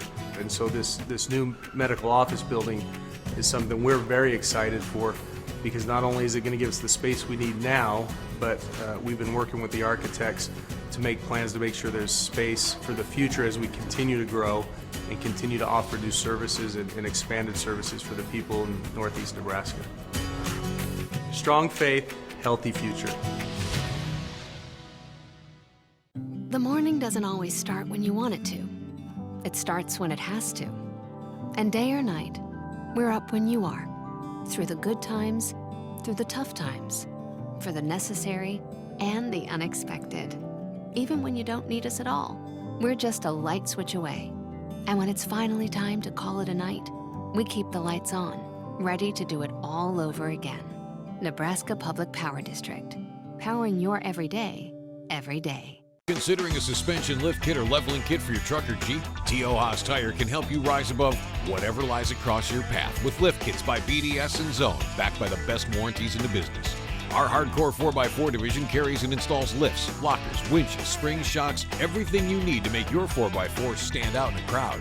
So go ahead and attack those trails and rivers with the help of T.O. Haas Tire. T.O. Haas Tire and Auto, a tradition of trust. You know, a lot of times we talk about growing rural communities and what do you need to do that, and the conversation is dominated by affordable housing and workforce training. I think one thing that gets lost in those conversations is quality of life, and essential to a high quality of life is a good healthcare system, and one that has vision for growth and continually grows to meet the needs of the community. And I think that's what you're seeing here with Faith. Faith has recognized the needs of our community and our region and has prepared for growth in the right way and is preparing to meet those growing needs. And so the benefits of this expansion, the benefits of having a regional hospital, a regional referral center that has the vision to grow and meet the needs of a community and a region, those benefits can't be overstated. Strong faith, healthy future. And welcome back to the Midwest Bank Halftime Show. 17-0 White with the lead here in the Northeast Nebraska All-Star Football Classic. Introducing the Board of Directors for this great event. Alongside Lou Siefker, I'm Eric McKay. And Lou, there you see the various coaches from around Northeast Nebraska. Rachel Reiser, president of the Norfolk Area Sports Council, helping to put on this event. This was an event dreamed up, as we said, the head official today, Rich Rethwish. He was one of the original ones. There you see him in the referee's uniform there. One of the ones sort of instrumental in getting this event off the ground. And boy, to see it grow the way it has to where it's sort of an expected event. an event that players plan for, that broadcasters like us get to plan for now. It's been a lot of fun to watch this event develop over the past 8 years. Yeah, no question about it. It's become a tradition here in this part of the state, and people get excited about it. It's well run. Obviously, the kids have a great experience, and really not too many bad things to say about what goes on here with this All-Star football game. Yeah, they get to spend the whole week here in Norfolk. They practice at different facilities around town. Both get chances to get onto the field for the first time yesterday. And we see our honorees for this year. The one thing they like to do, too, is honor an outstanding teammate for each team. And they will be honoring players for both the red and white team here momentarily. There you see on the left there Mike Sunderman, who for years was in Madison, now in Norfolk. It's been a lot of fun to watch this event grow over the years. I have been at every single one of these, and I have to say that this has been a lot of fun. This is an event that, it kind of gets crammed in. There are all-star games all over the place. It's hard to get one of these just scheduled, frankly, let alone get players here. And, you had some players here that were in the Shrine Bowl. You had one player today for the red team, Travis Tyler from Creighton, unable to play. He was injured in the Shrine Bowl last week. You've got the Sertoma 8-man all-star game next week, the all-star basketball game next week. So, just logistically, it can be a very, very hard thing to put on this event. So the fact that they're able to do so successfully each year, our hats off to the board of directors here for putting on this event. I think it's so hard to do this. There's so many pieces to put together, and I don't think people realize or maybe even sometimes appreciate what goes into doing something like this. It is a pretty big deal to do, to put all this together, get kids here, have places to practice, and all those things. But it's been successful. You would never know how much hard work goes on behind the scenes by what goes on out here. It just goes on seemingly seamlessly. Not only hard work on the field from the players, but from the band as well. You saw their tremendous performance a few moments ago. Now Michael Shively standing by with some of the principles of that performance. Michael? Well, it's not football unless the band is here too, and an outstanding performance at halftime by the Northeast Nebraska All-Star Band. I'm joined by a couple of key parts of that band right now. Carrie Jensen of Stanton, you're helping organize everything throughout the week. What was the week like getting ready for today? Well, it was pretty good. It was kind of hot some days, but we put in a lot of hard hours and a lot of hard work. But are you able to work in some fun there too? Oh, absolutely. And the choice today of Queen, it sounded great. What were your reviews? It was pretty great. It was fun. Good show. So what are you focusing on teaching throughout the week? Well, some of the students who come in have never marched before, and so first we have to teach them how to march and how to do the fundamentals. And then, of course, they've never played with each other before, so getting them to play together is another challenge for us. And what's that challenge like? How do you get that all figured out in a week? We just keep working at it, and we have a great group of directors and great kids who really work hard. So. What are we going to hear here in the second half in the stands? Probably some more Husker Fight song and then a couple more pep band tunes. All right, great. Thanks, Carrie. Now let's bring in Kyler Peters. Kyler, you were directing everybody. You're the drum major today. How'd the band respond to you? They responded really good. I was actually surprised at how well they took on the leadership role, actually. Now, was it fun for you, too? You get to spend a week and to be front and center here at an all-star game. That's pretty cool, right? Oh, yeah. It was a lot of fun being here. So you have you have band members from all over. How's the group meshing throughout the weekend and today? It meshes a lot. The first couple days, a little bit, and then you really get close with people and make lifelong friends. Awesome. Now you're from Pierce and you're heading into your senior year. You playing band all year this next year? Yep. All right, well, we'll be looking out for that Blue Jay band then. All right, thank you. That's the Northeast Nebraska All-Star Band. Their halftime show is great. We have the second half of football on the way soon. That we do, Michael. And before we toss it to break, we'll take a look at the field here. The presentation of the top teammates for each team. For the red team, the most valuable teammate, Brad Tomachek of Crofton. He's coming out now to get the award from Norfolk head football coach Tom Olson. Not too much of a surprise, his head coach Tom Allen. So Tomachek, a very helpful presence on the field this year. And now Coach Olson will get to present the award to one of his own players, Connor Clayton, the most outstanding and most valuable teammate for the white team. And anybody who has met Connor is not surprised by that at all. That young man has got a great personality. He's a lot of fun to visit with, and no surprise that he was the one who stood out this week. Yeah, no question. Never run across Brad Tomasek there. I'm sure he's an outstanding young man as well. I have had a chance to interact with Connor Clayton, and obviously both are quality young men. And those two will be putting the helmets back on and ramming into each other shortly. It's 17-0 White. We've got the second half coming up. It's the 2019 Northeast Nebraska All-Star Football Classic on NCN. I've had this problem. Big problem. I really needed A good car dealer. And I kept searching and searching. There are so many choices. It's really hard to find one that has all the things on my list. But I finally did it. Yes. Thank you. If you were looking for one as well, Look no further. Here's a really good one. just use mine. Use mine. I'm very satisfied. Definitely recommend. Problem gone. Thank you. Get diagnosed and treated online for a variety of common medical conditions with Faith Regional Physician Services virtual visit. It's easy to use. Log in anytime and answer a series of questions related to how you are feeling and the symptoms you are experiencing, just like you would at a doctor's office. Next, your online interview will be sent to one of our local providers at Faith Regional Physician Services, who will then review your responses, create a treatment plan, and send a prescription to the pharmacy of your choice if needed. You'll receive a response by email or text message within 1 hour during clinic hours, or the next morning if submitted after hours. Cost is only $40. And if we can't treat you online, you won't be charged. No appointments. No waiting rooms. Get treated from wherever you are. Faith Regional Physician Services virtual visit. The right care, right here. Start your visit at frpsclinics.org. Considering a suspension lift kit or leveling kit for your truck or Jeep? T.O. Haas Tire can help you rise above whatever lies across your path with lift kits by BDS and Zone, backed by the best warranties in the business. Our hardcore 4x4 division carries and installs lifts, lockers, winches, springs, shocks, everything you need to make your 4x4 stand out in a crowd. So go ahead and attack those trails and rivers with the help of T.O. Haas Tire. T.O. Haas Tire and Auto, a tradition of trust.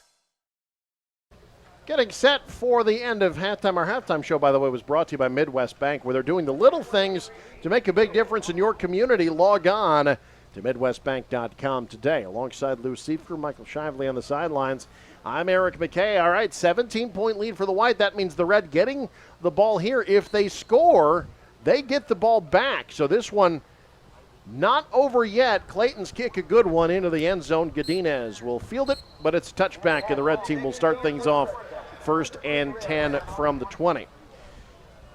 So the White team, 13 plays through the air in the first half. Noah Scott, meanwhile, for the Red team, 16 carries on the ground. We'll see if either coach changes their game plan up a little bit. 115 yards of offense for the Red, 178 for the White. Of course, the big part of that, the 72-yard touchdown pass from Hymas to Smeal. Also a 51-yard interception return for a touchdown by Riverside's Ty Martinson. That and a 27-yard field goal by Connor Clayton, the scoring in this ball game. And the Red team splitting him 3 wide here on 1st and 10 from the 20. Anderson with time over the middle. Intercepted! Great adjustment over the middle. Robbie Mayberry of Oakland Craig. He had 3 of those in the regular season for Coach Joe Anderson. Comes up with a big one there, and the White team in business again. It looked like Noah Scott was the intended receiver. Ball thrown just a little bit behind him. And another defensive play by the White team sets them up in great field position.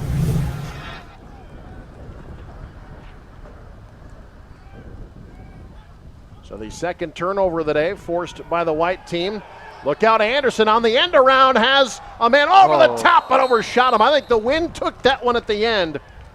Josh McFarland was wide open, but it'll be 2nd and 10. Love the play call, though, from Ron Beacom. Yeah, love the trickeration there. Ball just sailed a little bit behind McFarland. He tried to backtrack to get that one. He was wide open. That would have been a sure touchdown. But as it goes, just an incomplete pass. The first half for the White, I don't know if you knew this, Eric, but it was the Whites were hoping for a tie game. Ty Hymas with a 72-yard pass. That's Ty true. Martinson with an interception return for a touchdown. So definitely the Whites like that tie ball game there in the first half. All these ties, they're dressed for success. 2nd down and 10 now from the 39. It's Hymas to the air. Caught Vandergrind, spinning away from a defender. And brought down at the 27-yard line. Kyle Smith finishes off the play, but not before a 12-yard gain and another first down for the White. Well, White has been the more efficient offensive team. Obviously they've had the big play. They've been able to mix it up a little bit more. Red team has been more of a running team in the first half. That's kind of an important defensive stand here for the red team. Hymas, 1st and 10 now. 27-yard line, sends Hireshi in motion. Read option, Bruzek backs across the 25 down to the 24 through the tackle of big number 72, Caden Kneifel of Wayne making the play, 295-pounder. Smith in on the stop as well. It'll be 2nd down and 7. Bruzek's 3rd carry for 8 yards total.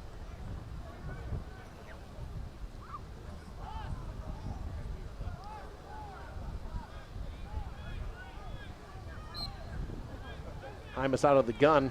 2 receivers to the right, Hyman and Bruzek. Vandergrind split to the near side. Look out, pressure in the backfield, and down he goes for the sack. Bursting through the line was Caden Kneifel. Cameron Tyler finishes it off. Tyler had a fumble recovery earlier today, now with a sack, but Kneifel was the one that started it. Kneifel breaking through there. That's enough to make you run the other way in a hurry, huh? 295 pounds. Really blew that play up. White team took a long time to get that play in and then run. And then the red defensive line really completely stopped that one. And now an encroachment penalty will move the White a little closer to the first down sticks. Kneifel was able to time the snap really well the last time out, not so much that time. Not a lot of penalties in this game. We've seen good discipline. Every once in a while this All-Star game, you'll see 7 or 8 penalties aside. Again, just kind of a condition of not playing football in a while, but both these teams have done well today. 3rd and 6 now. It's Hymas with time over the middle. It is caught, first down. Out of the backfield, Austin Rice, Neely Oakdale, his 2nd reception. Gain of 9 and a first down for the White. Good job by Hymas there. Kept the play alive, didn't panic. And he found his receiver open, threw the ball in between a couple of red defenders. So really nice pass there and a good catch. First down, White. Correction, Scott's 3rd reception today for 28 yards. Hymas checks the wristband, 1st and 10. White really trying to take control of this game now. They fake to Bruzek over the middle, almost picked off. They wanted Hireshi streaking out of the backfield. Juan Vergara of Wayne had a bead on it. And a break for the White team that this is a 2nd and 10 for them. Ball got there really quick for Hireshi. He wasn't able to come up with that one. Near disaster there for White. Take another look at the off your Miller Pape. See it better replay. Oh boy, Vergara wants that one back. He had some daylight in front of him too. Wow. Young man who played some running back for Wayne. He can make some plays in the open field as well. 2nd and 10. Now we've got movement up front again. This time, I believe, against the White team. It is indeed a false start. Their 2nd penalty of the game. We talked about those drive killers, the stallers, and that penalty there for the White. Red team have had a few of those today. They've moved the ball pretty well, just haven't been able to finish drives off. They've been able to run the ball pretty well at times, but you're right, just little plays, maybe a blown-up play, a penalty here and there that's really hurt them. Hymas has the screen set up to Bruzek. 2nd line of defense is there. That's Gage McGill. Great open field tackle. White moving the wrong direction. Loss of a yard. It'll be 3rd and long. That play was pretty well set up there for the White. McGill made a great tackle in the open field. to shut that one down, but he doesn't make that tackle. That might have been a much bigger gain. Obviously, have to go down inside the 5 for a first down. That could have been trouble, though. Third down and about 17 back at the 21-yard line. They need the 4 for a first down. Vandergrind, Hyman, and Hareshi were split out to the left. Here's Vandergrind trying to make players miss. You are not going to get away from Kyle Smith. That young man rides bulls in his spare time. You're not going to break a tackle from him. Brought down at the 15, and it'll be fourth down. Yeah, he ropes calves and rides bulls. You're good luck getting away from that guy. 9th in the nation last year at the National High School Bull Riding Rodeo in Colorado, Kyle Smith of Allen. And now Connor Clayton on to try another field goal attempt. This from 30. Wind at his back. Well struck that time right down Broadway. And on the Faith Regional Health Services scoreboard, the White scores again off the turnover. 30-yard field goal makes it 20-0. This is the 2019 Northeast Nebraska All-Star Football Classic on NCN.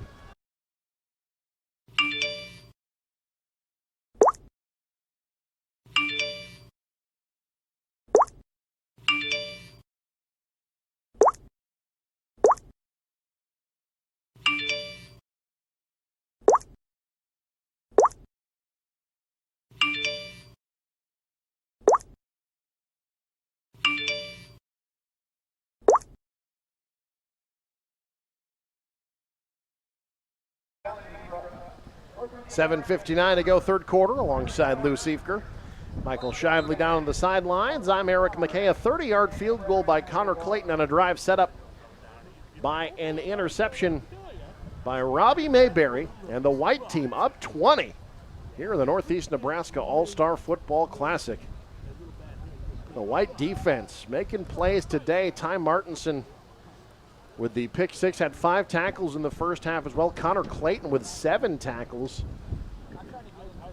Boy, the White team getting it done on the defensive side, setting up their offense in good position to make plays. Yeah, you're right. They've been giving their offense good field position to work with. And the White offense has also been had some plays. That 72-yard touchdown, pretty impressive there in that first half. But it's really been the White defense that's controlled this ballgame. Clayton will kick. And once again, Godinez will let this one sail over his head into the end zone. Well, the red team now with some work to do, but again, the rules in their favor in the second half with the 17-point rule. If they can get into the end zone or any type of score, they'll get the ball back.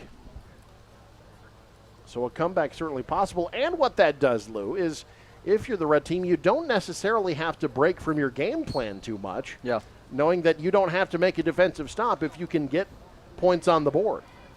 Well, that's going to be the key here. You can't turn the football over anymore. They've tried to put the ball in the air a few times, and they've been picked off. Do you continue now? They were able to run the ball fairly well, just not able to finish drives, as we mentioned before. That young man, the reason they were able to run the ball well. Noah Scott straight ahead for 4 more yards. That's 77 now on the game for the young man from Randolph, the future Wayne State Wildcat. 17 carries, 77 yards today. It'll be second down.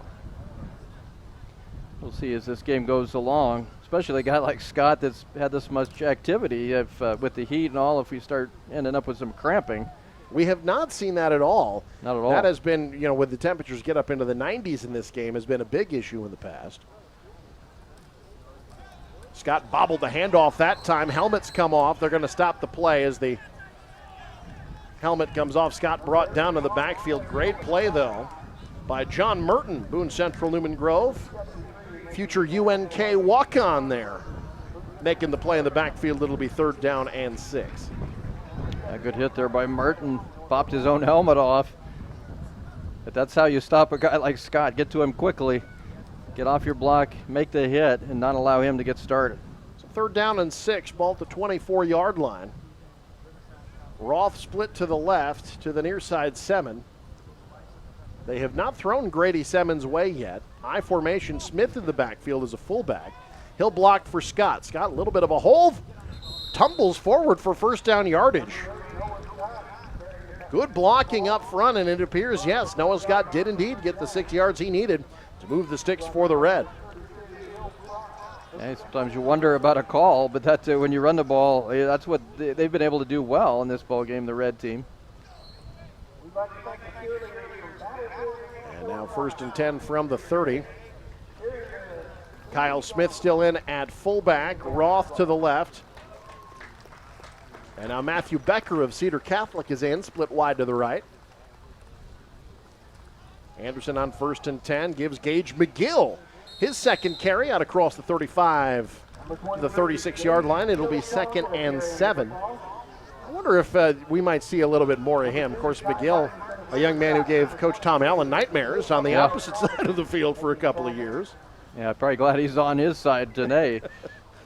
Got a lot of guys that have given defensive coordinators, head coaches nightmares. And right now in that Red backfield, you've got Kyle Smith and Gage McGill. I wouldn't want to face either of those guys. I'll tell you what, there's about 3,500 yards of all-purpose offense between those two. McGill, again, up the middle, 1st down. Still churning forward, out across the 40 to the 42-yard line. McGill, a 5-yard gain and another 1st down for the Red. Well, that play was actually Kyle Smith as a lead blocker that threw a really nice block there at the point of attack that sprung McGill for a nice gain. Yeah, Smith, a young man as a running back, had 1,429 rushing yards, 24 touchdowns this year.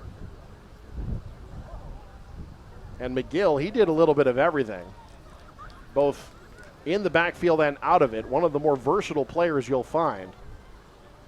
Romello Porter split to the right, Roth split to the left on 1st and 10. They give Smith his first carry. Dives through one tackle, brought down at the 44 after a gain of 3. And it'll be 2nd and 7. You mentioned Smith, 9th in the nation. I'm guessing if he isn't going to play football in college, maybe rodeo is in his future. Rodeo, I think, that might be his passion. You know, I remember when we did the Allen Hardington Newcastle game, we had a lot of people be sure to point out to us, you know, he rides bulls. Yeah. What makes you want to do that? I don't know. That's a different breed of person that looks at something like that and says, I'm going to climb on top of that, see how long I can stay on it. Got to be a tough guy like Kyle to want to do that. On play action, Anderson to the air, over the top, has Roth. Undercut beautifully. Boy, the White secondary has played a brilliant game today. There's Mayberry again with the play. It'll be 3rd down. And Robbie Mayberry right where he had to be. Great coverage on that play, knocks it away. Mayberry played on that Oakland Craig team that was so good last year. They were a fun team to cover. Class C2 semifinalist, unbeaten regular season. That BRLD game was a really good football game. Speaking of teams that are going to be a team to watch next year, folks, BRLD is going to be really good in Class C2 next year. Just remember that team. Remember the name Gatzemeyer. Yeah. It's going to be mentioned a lot this fall. Another hungry team. 3rd down and 7 for the Red. Scott on the counter. On a dance through defenders, stacked up just shy of midfield. Stopping the play made by Jared Minnick. Now a flag comes in at the end of the play. Some extracurriculars. Those competitive juices get flowing again. A personal foul on the White. And that will give the Red a free 1st down. That certainly saves Coach Allen from trying to decide if you want to go for it there. I think he would have. They've been running the football real well so far on this drive, but now that's penalty. That erases that decision completely. It gives the Red great field position. Moves them deep into White territory. Down the 36-yard line. Again, the clock ticking, but again, if the Red can score, they get the ball back. So you really don't need to hurry things up until that second time you get the ball, when that 17-point rule would no longer be in effect. 1st and 10 from the 36. Anderson. Scott. That time will find very little daylight, no gain. It'll be 2nd down.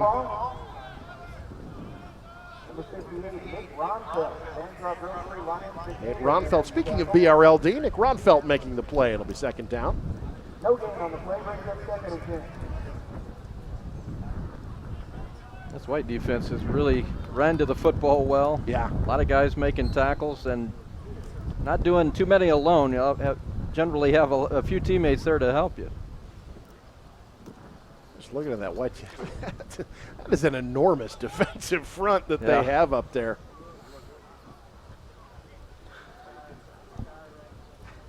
McGill splitting out wide. To the left is Becker. 2nd down and 10. They'll go to Scott again up the middle. Brought down by Martinson across the 30 to the 29-yard line. 3rd down and about 5 coming up. A lot of guys going at it hard here. All-star game or not, these guys are competitors. Doesn't take long for those competitive juices to get flowing, and you forget about the exhibition nature of this game. 3rd down and 5, ball at the 30. That was Scott's 21st carry, by the way.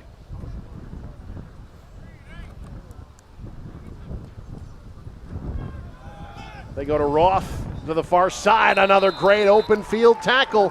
White team not fooled. They stay at home, and Jefferson McNeil of Oakland Craig finishes it off.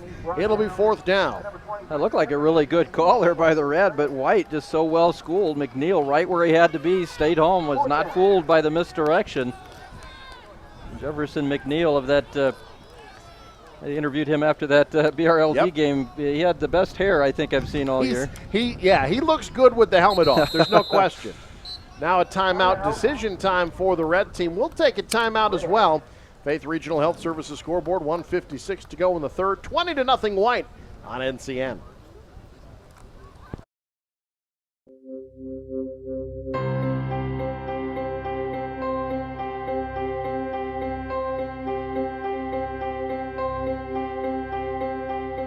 I am a welding inspector. My job title is a non-destructive testing technician, but basically what my job is to go around and look at all the welds on all of our products to make sure that, integrally they are safe and ready to be put out into service.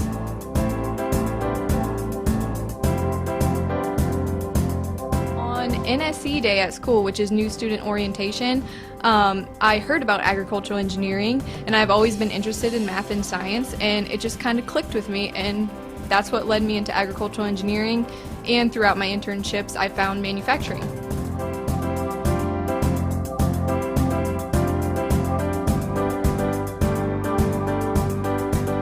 Skills pay the bills.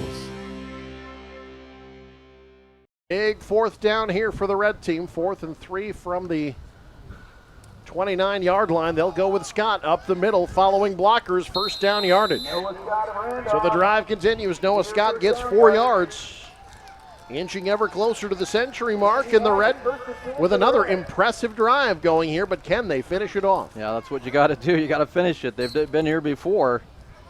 And now you have to avoid 2 things. You have to avoid a silly penalty, and you have to avoid a negative play. They've been able to set themselves up in pretty good down and distance situations. And on this drive, they've been able to execute and get those 1st downs. But you have to avoid those plays that hurt you. 1st and 10 now from the 25, the White territory. Scott, good cutback. Trying to find some daylight. Mayberry wrestles him down. Gain of about 4, though. Scott showing good field vision there. Correction, McNeil making the stop, not Mayberry. Right team, wrong player. It'll be 2nd down and 6. Yeah, Scott saw nothing was there going to his right. Cut back to his left and was able to pick up 4, which could have been one of those negative plays had he continued to the right. Got something positive and keeps this drive going. 2nd down and 6 now. Inside of a minute to go, 3rd quarter. Anderson going to keep it, bounces off the offensive line, spins forward, close to 1st down yardage. I think he's got it down to the 15. It's helpful if you're going to do a quarterback keeper to have a young man that's 6'3", 345 in front of you. Jalen Robinson moving defenders backwards, and the Red moves the sticks again. That's never a bad thing to have that guy in front of you. Unless you're trying to, get to the buffet line or something. Unless you're trying to see at the movie theater, I suppose. Handoff up the middle, gain of about 4. That's Ryder Fuchs of Pierce, his 1st carry. Ryder Fuchs, another of those Pierce guys Yep. that probably would have been a star running back somewhere else. Certainly a star fullback. He's the 10th different player, by the way, to carry the football for the red team today. 2nd down and 6. We'll see if red gets this snap off. Only 3 seconds to do so. And they will not. So that ends the 3rd quarter. The red driving. Can they finish it off? We'll find out coming up. You're watching the 2019 Northeast Nebraska All-Star Football Classic on NCN. The morning doesn't always start when you want it to. It starts when it has to. And day or night, we're up when you are. Through the good times, through the tough times, for the necessary and the unexpected. Even when you don't need us at all, we're just a light switch away. And when it's finally time to call it a night, we keep the lights on, ready to do it all over again. Nebraska Public Power District, powering your everyday, every day. At Shop Easy, we like to make all ages smile. From farmers to truckers to Shop Easy future customers.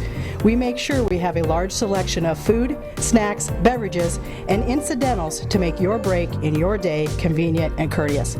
With easy parking 24/7. We can accommodate the night shift, the early morning workers, fishermen, and travelers. Shop Easy south of Yankton is owned and operated by the Santee Sioux Nation. 12 minutes of regulation football left here at Veterans Memorial Field in Norfolk alongside Lou Siefker. Michael Shively on the sidelines. I'm Eric McKay. Red team driving down 20.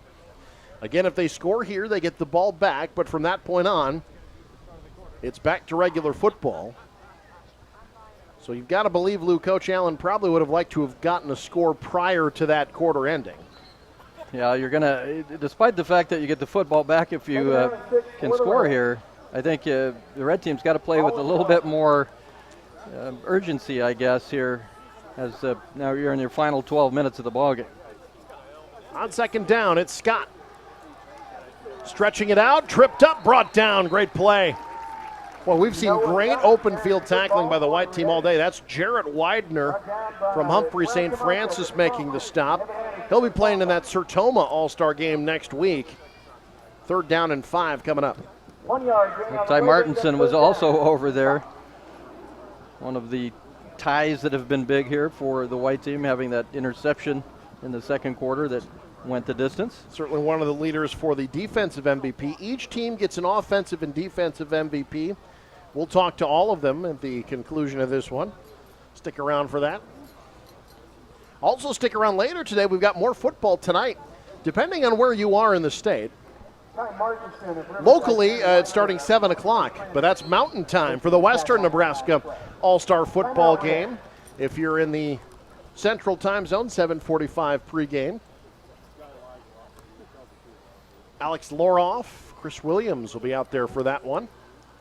That'll be later on this evening. Get to see some more of Nebraska's best. And I think with these two All-Star games, Lou, I think 2 areas of the state maybe get overlooked in terms of depth of talent. I think Western Nebraska certainly has a lot more talent than maybe gets recognized, and certainly in Northeast Nebraska, I think the depth, particularly in the 8-man ranks, is as good as you'll find, and we've seen it today with the bigger the players that we've seen today. Guys like Ty Martinson and Noah Scott making plays has shown that the 8-man guys can do it on a stage like this. And let's take a look at our Smile Cam, by the way. That's brought to you by Family First Dental, where your family comes first. And it shows in everything they do. Check them out at FamilyFirstDental.com. But Lou, I have not yet seen the Western Nebraska All-Star Game. Looking forward to checking that out for the first time. Yeah, I think that'd be a good time. Yeah, I don't know about sending those 2 guys out there together, Williams and Loroff. That might be a problem. Yeah. Hopefully they'll be back on Monday. That should be a good football game. And I agree with you with Northeast Nebraska. I'm a little bit jaded here because I follow Northeast Nebraska, but they're biased, I should say. There's so many good athletes up this way. 3rd and 5, Anderson on play action. Out of the backfield, dropped by Becker. Turned to the end zone before he had it secured. It'll be 4th down. Yeah, that's a big play. Becker had a chance there. I think you're right. Took his eyes off it as he turned. Those could be it here for the red team. You really need a score Now, any type of score gets them the ball back. So if they get a field goal, which they'll attempt, that would give them, honestly, an opportunity to get the ball back twice now, because it would still be a 17-point game if they make this. But you got to make it. Devin Roth to attempt a 27-yarder. He's 0 for 2 today. Make it 1 for 3. Red team on the board on the Faith Regional Health Services scoreboard. 11-11 to go, 20-3. You're watching the Northeast Nebraska All-Star Football Classic on NCN.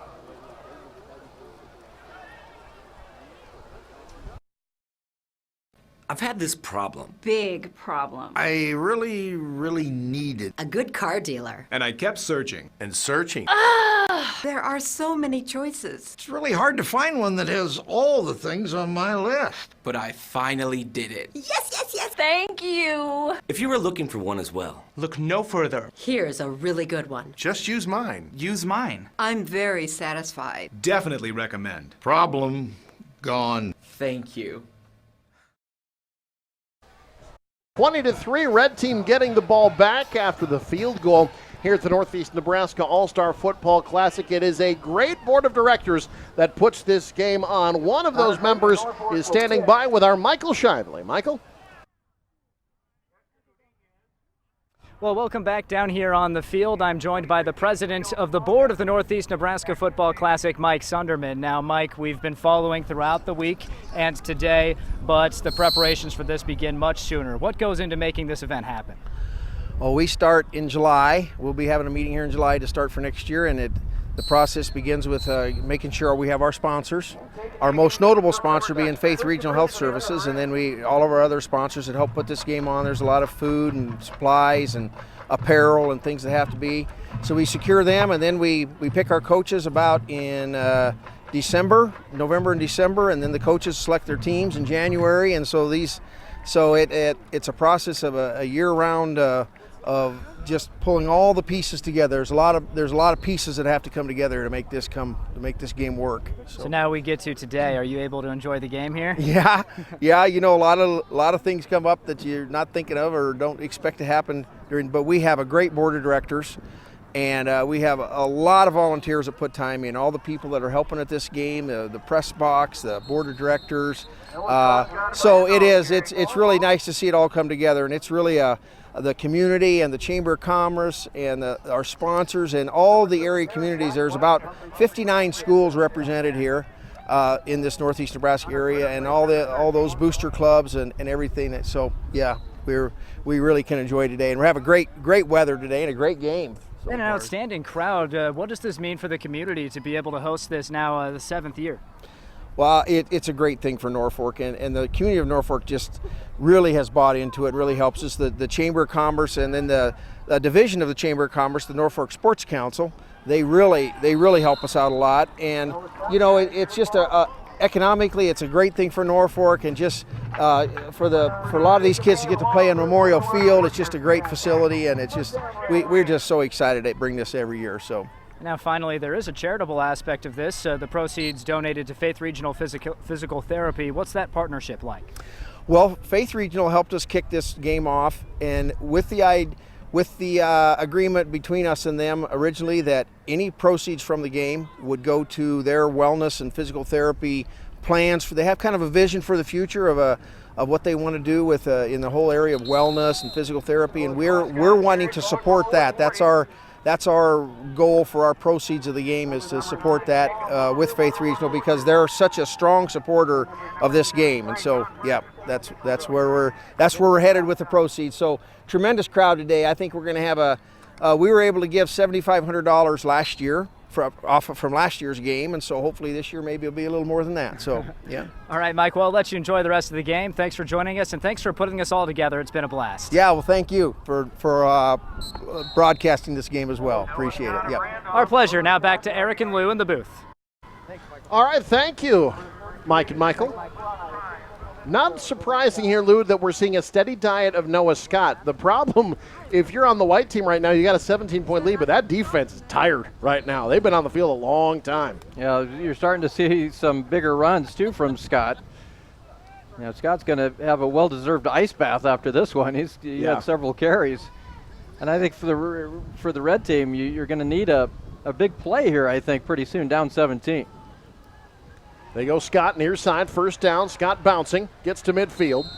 Brought down from behind by Hunter Reisman of Elgin Public Pope John, but not before another 6 yards. Scott well over 100 yards now on 29 carries today. Wow.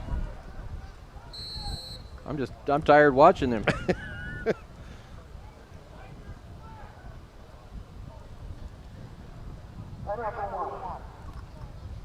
Oh, now we're going to do a water break timeout. This is something that they've added in the last few years to make sure the players stay hydrated and stay ready to go. Well, this is a very different game than last year. Last year, a 40-35 victory for the white team. Saw all kinds of records fall, almost 1,000 yards of offense in that game, and a very different style of game this year. A little more defense-oriented. Got some few field goals that we've been able to see. Now, if you're wondering, most yards rushing in a game by a player, Travis Wright of Battle Creek, 126 yards on the ground back in 2013. Now I got to do math. Noah Scott, he's over 100. I have him for 126, so that would be a record if he doesn't lose any more the rest of the way. So Noah Scott has set a new record for rushing. Did so with that last carry that got him into midfield, now 126 yards on the ground, breaking the record set by Travis Wright back in 2013. He's also tied the record for most carries. Travis Wright had 29 that year. Noah Scott with 29. The next one, and there probably will be a next one, will be number 30, although getting a break, it's Vergara. Juan Vergara of Wayne is the deep back. In front of him, Ecton Camp from Lutheran High Northeast. 1st and 10 red, trying to come from behind here. Vergara's first carry doesn't get much. He is violently wrestled to the field by John Merton. So Vergara, the 11th different player to carry the football for Coach Tom Allen today. Goes for no gain. It'll be 2nd and 10. And now Scott back out on the field. Yeah, red team, again, clock is a factor here. You're down 17. I got to believe at some point, especially with the wind at their back, they're going to take a shot downfield.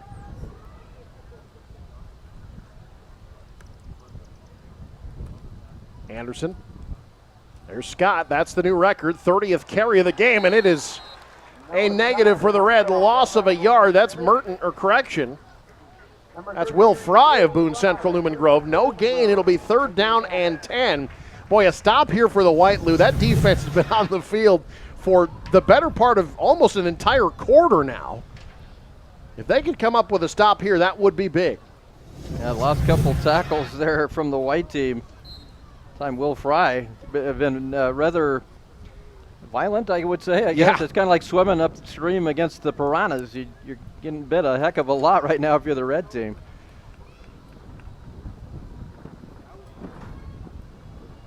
So 3rd down and 10. Scott the deep back. Ecton Camp in front of him. 2 receivers split to the right. They'll pitch. Scott's going to throw. Steps up. Over the middle a bit. Underthrown. Oh, but McGill makes the adjustment. Gage McGill off the completion by Noah Scott.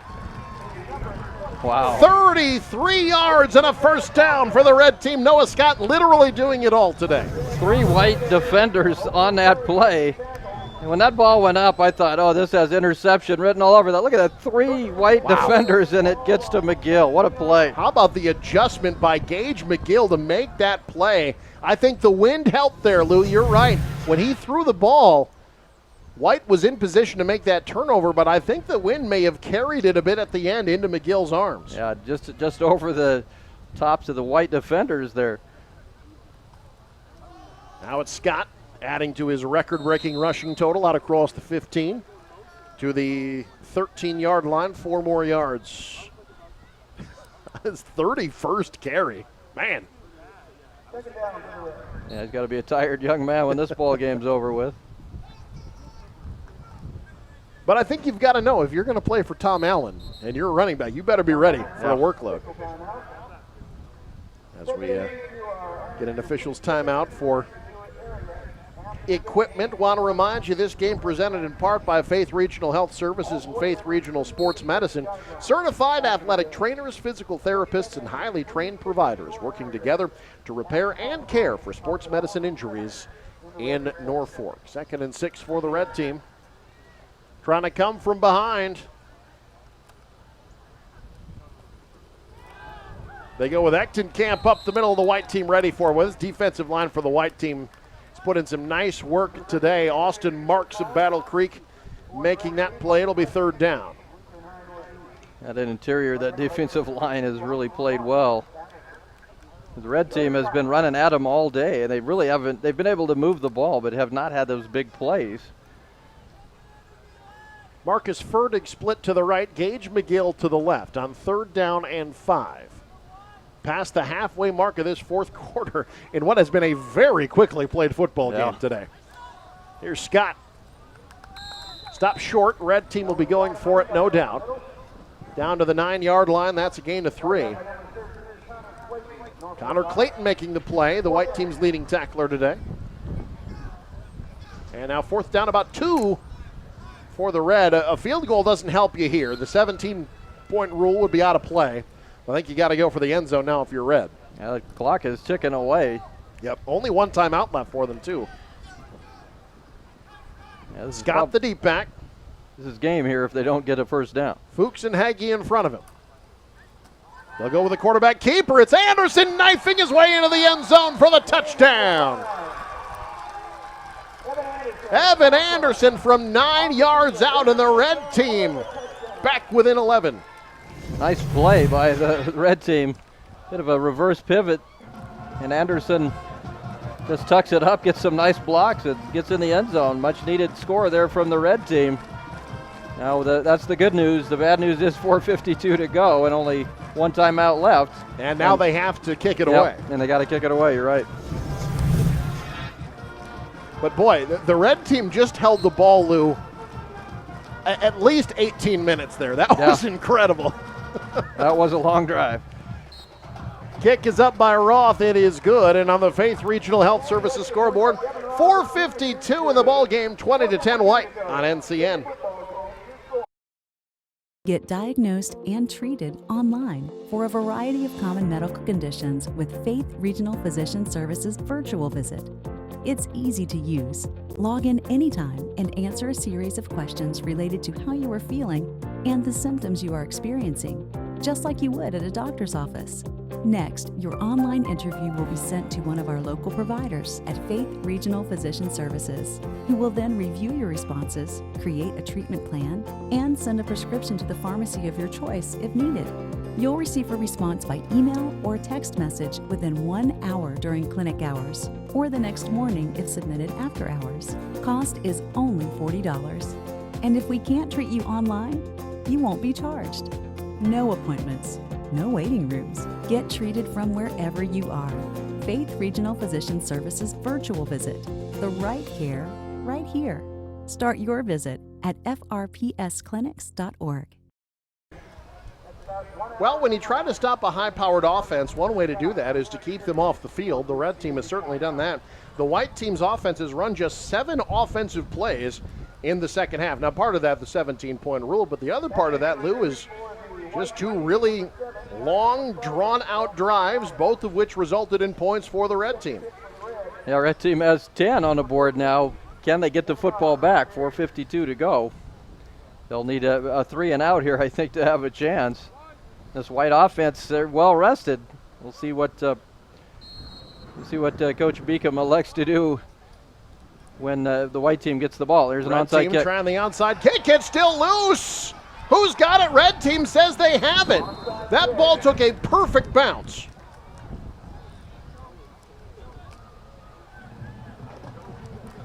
And the white team able to come out with it with a football. Boy, they're lucky there. That was a great bounce.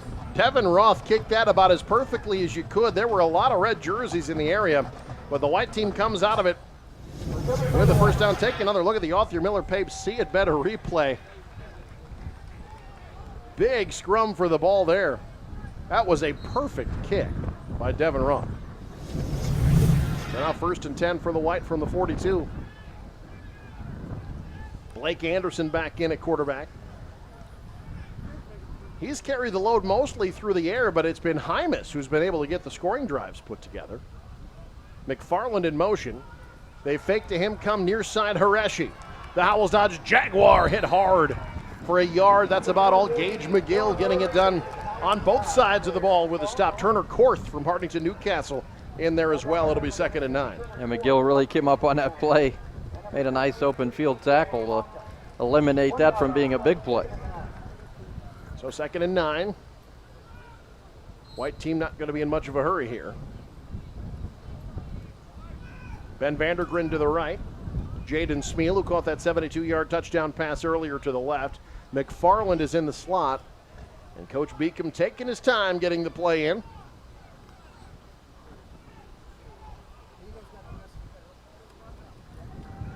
Anderson on the keeper.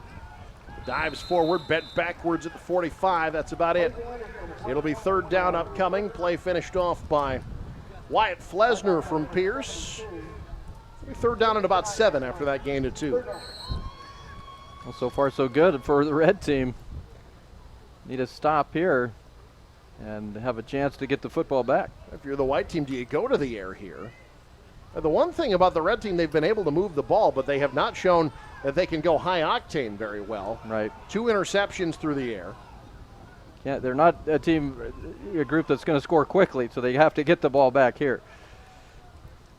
Fake the inside give. They go far side. Vandergren wrapped up, brought down immediately. Great open field play there by Landon Weisler of Wynot. And the red team will elect to burn their final timeout. Clock is still moving, though. They're going to have to reset the clock.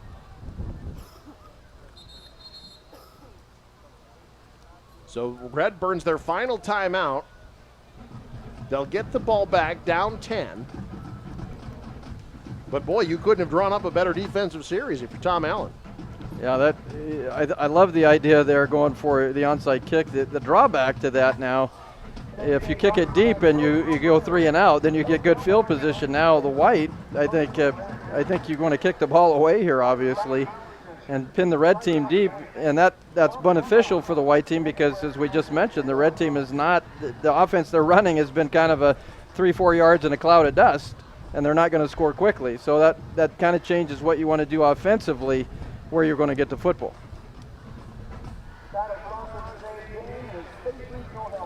So red will get the ball back. They're going to have to adjust the clock as well. It's at 2:54, but it ran for probably about 20 seconds after the timeout was called. One of the cool things of looking over these rosters is to see where all these kids are going to go to school and what they're going to do. You got a lot of guys playing football. You got certainly basketball guys. You got some guys that are going to go for track. Yep. Only one guy that's listed as wrestling, and I would have guessed Connor Cowling if that were the case, because he was such a great wrestler. But another state champion and Ryder Fuchs. Yep. Chadron State wrestling team. They'll be welcoming him this fall. They put 3:15 on the clock, so a little bit more time for the red team. A lot of really good wrestlers out there today, as you would expect. For the red team, they have Juan Vergara. We saw him as well. He was a 3rd place finisher at 138 for the Wayne Blue Devils in Class B this year. So the white team will punt it away. Austin Rice of Neely Oakdale. We mentioned Connor Cowling. He's going to be a Morningside Mustang. Yep. Playing football. Program that knows a thing or two about football success. Yeah, they've won a few. Norfolk, for a team that doesn't see a ton of sustained success, I think Coach Tom Olson does a great job. Honestly. I do too. I think he's one of the more underrated coaches in the state of Nebraska. They churn out great linemen year in and year out. Mm-hmm. They've got Kyle Temple wrapping up his career. Speaking of Chadron State, a defensive tackle out of Chadron State, he was one of the most terrifying defensive tackles I've ever seen at the high school level. They've got young men playing at Wayne State right now. There've been year in, year out, you can count on great line play from the Norfolk Panthers, which is amazing considering in Class A they're undersized against pretty much every team they play against. One thing that Coach Olson has to battle against is just numbers. Yeah. Because you got a small Class A enrollment. And with basketball, I think you could put 5 guys out there that are pretty good. With football, you've got to put, obviously 22 guys, and you get a few injuries, that can derail your whole season because you just don't have the numbers. And we have seen that happen before. Norfolk teams that I think they were very excited about. I mean, there have been years where by week 6 they're down to their 3rd string quarterback. Right. In years that they thought they were going to be pretty special. I remember a year when Gunnar Fuelberth at quarterback coming into the year, he got hurt. They've just had, just some bad luck, I think. And despite that, Lou, you and I were there when they beat Millard South here on this field to get to the 2nd round. I think they are a team that every year catches Class A by surprise. And Tom Olson is a big reason for that. Wind holds up this punt. Oh, but it takes a nice roll for the white team inside the 25 down to the 24. So a 33-yard punt, no return. And the red team with 3:07, no timeouts, trailing 10, and they're going to have to change the scope of their offense in a hurry. Yeah, especially with you've got 76 yards to go for a touchdown. I suppose you could arguably, if you can't score the touchdown, kick a field goal, but then you'd have to try the onside kick again. Either way, they need 2 scores. So, do have the wind at their back, which is an advantage. They'll keep Anderson in at quarterback. Riefenrath played a little bit at quarterback in the first half, threw an interception. Noah Scott again, the deep back. On play action, Anderson over the top looking for Roth and has it. Who said the red team can't go deep? Wow. Devin Roth. Beautiful pass from Anderson inside the 35 to the 32-yard line. And that is a 44-yard gain for the Red. Well, it helps the Red to have the wind at their back. You have the opportunity to go deep. That was just a picture-perfect pass and catch. Boy, Anderson put that one right on the money, and Roth hauls it in. Big gain. That's exactly what the red team needed. It gives them a chance. And gets them the ball at the 32-yard line. You have to try to score quickly. Again, you have 0 timeouts left, and the clock is obviously a factor. You need 2 scores. Red coach is trying to make adjustments out there. And now we've got an unsportsmanlike penalty against the white team, so the red team moving forward. That's the 3rd 15-yard penalty against the white team today. Yeah, and that's a very inopportune time as well. That moves the Red all the way down to the 17. So after a 44-yard gain, another 15 on top of it. They have 59 yards basically in one play. Anderson looking, end zone in front and intercepted again. Connor Clayton from Norfolk puts it away. Jumped in front of the pass intended for Fertig, and that will just about do it. Well, if Connor Clayton wasn't a popular teammate before with the white squad, he certainly is now. That one probably does ice it. Good position on that. Able to haul it in, and now the white team with the football. Red team has no timeouts, so you're going to figure you're going to see some runs here for the white team and keep that clock running. So they pick an offensive and defensive player of the game for both teams. White team defensive player of the game is going to be tough. Yeah. Clayton's up there in tackles for the team, just iced the game with an interception in the end zone. Martinson had a pick 6 earlier today. You also have Robbie Mayberry with an interception earlier as well. And now the white team back on offense. Here's Bruzek. Rolled up in the backfield, brought down by Godinez. Bruzek loses one. But again, the red team cannot stop the clock. And that white interior line has played well defensively also. We will hear from all 4 of our players of the game following the conclusion of this one. A football game that might be over in under 2.5 hours. When's the last time you saw that? Yeah, not very many times.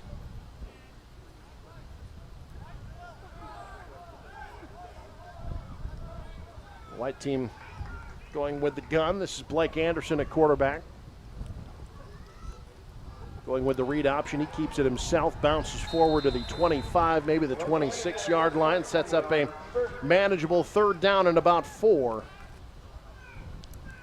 for the white team. Just keeping that clock moving.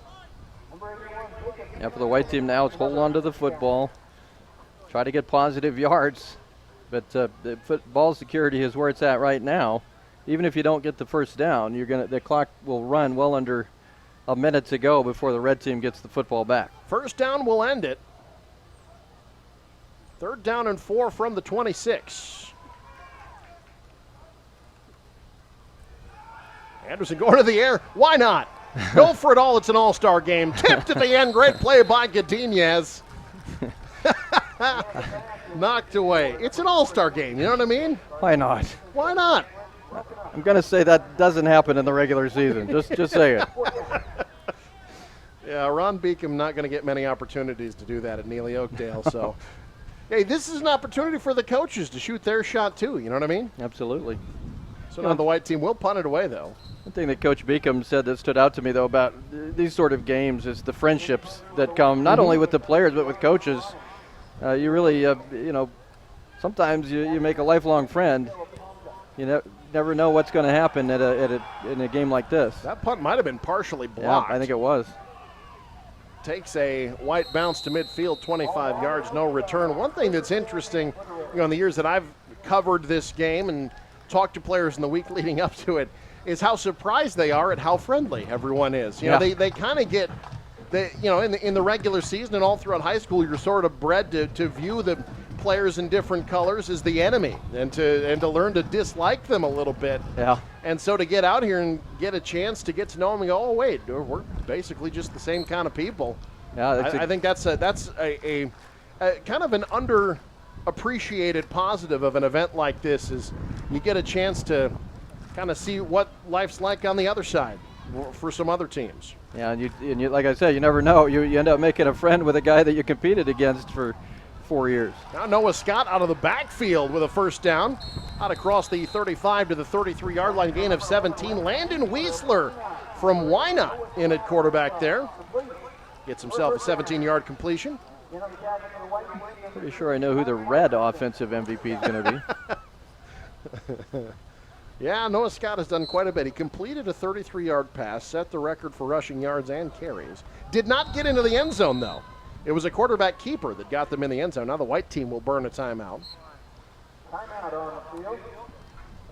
Keep an eye on ncnsportsnow.com later for highlights and interviews from this game, but also highlights from the Northeast Nebraska All-Star Volleyball match. That is going on today as well at the Cox Activity Center here in town. The best volleyball players from Northeast and North Central Nebraska.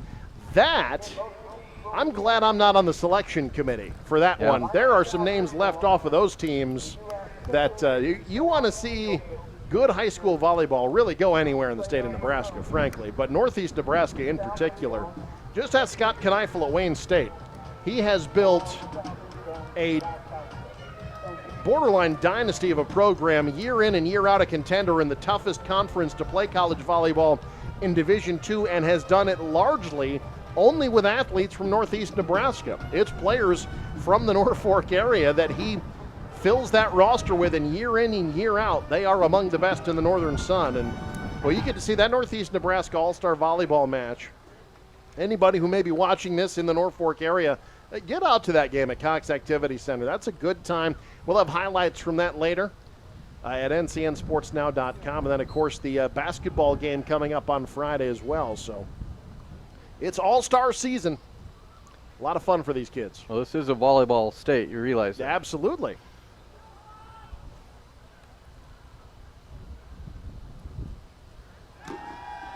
Weisler on play action over the middle. Short-armed his man, trying to get it to Grady Semin. Devin Ruff politicking, but I don't think he brought it in. That was close. That was close.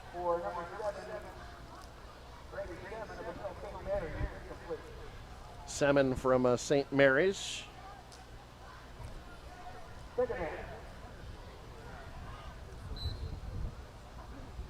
He'll be playing basketball at Mount Marty as well. 3 players on the white football team playing basketball in Mount Marty.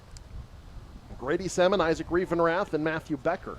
So the Mount Marty coaches are all holding their breath, hoping no one gets hurt, is that? Again, like I said, if Mount Marty, if you're a basketball fan there, get ready for dunks. Yeah. Because all of those guys can dunk and do so often. Weisler Looking deep, double covered, incomplete, intended for Becker on the far side. And it'll be third down, or rather fourth down, with 47 seconds to go in this one. It is third down, I was right. Hey, you mentioned the college ranks, going to get a lot of these players. Some of the guys we haven't talked about, Seth Totten, BRLD, going to be playing at Southwest Minnesota State. Yeah. Next year, Blake Anderson, we mentioned Nebraska Wesleyan. Ty Martinson going to Doane. Robbie Mayberry, Oakland Craig going to Dakota State for track and field. Connor Clayton going to Augustana for track and field. And how about Jacob Long, Clearwater Orchard, walking on at Nebraska in track and field. Yeah. There's Echtenkamp out of the backfield. Good stick. Spencer Davis making the play. End of about 4. Now it'll be fourth down. Yeah, track and field, that's you got to be pretty athletic, obviously. I've seen some of these guys, whether it's basketball or football or even track, they're just a tremendous amount of athletic ability with these young guys. Long a state qualifier in the field event, shot put and discus.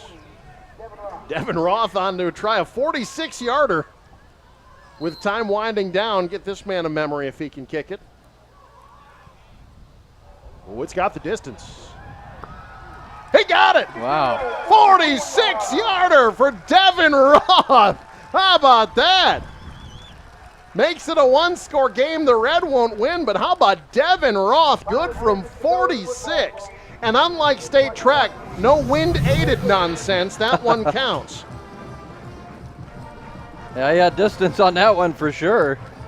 Was it going to be straight good enough? From 50. Yeah. He clobbered that. Good for him. 2 field goals today. I got to recover the onside kick and throw into the end zone. Exactly. Plenty of time to do all that. So the red team within 7 now, 20-13. The new record longest kick in Northeast Nebraska All-Star Football Classic history. The previous record was 33. 46 is going to be tough to beat. Longest field, Michael Headland of O'Neill kicked a 33-yarder back in 2013. Well, I told you special teams would be special today. I just didn't realize it would be field goal kicking. But. Exactly.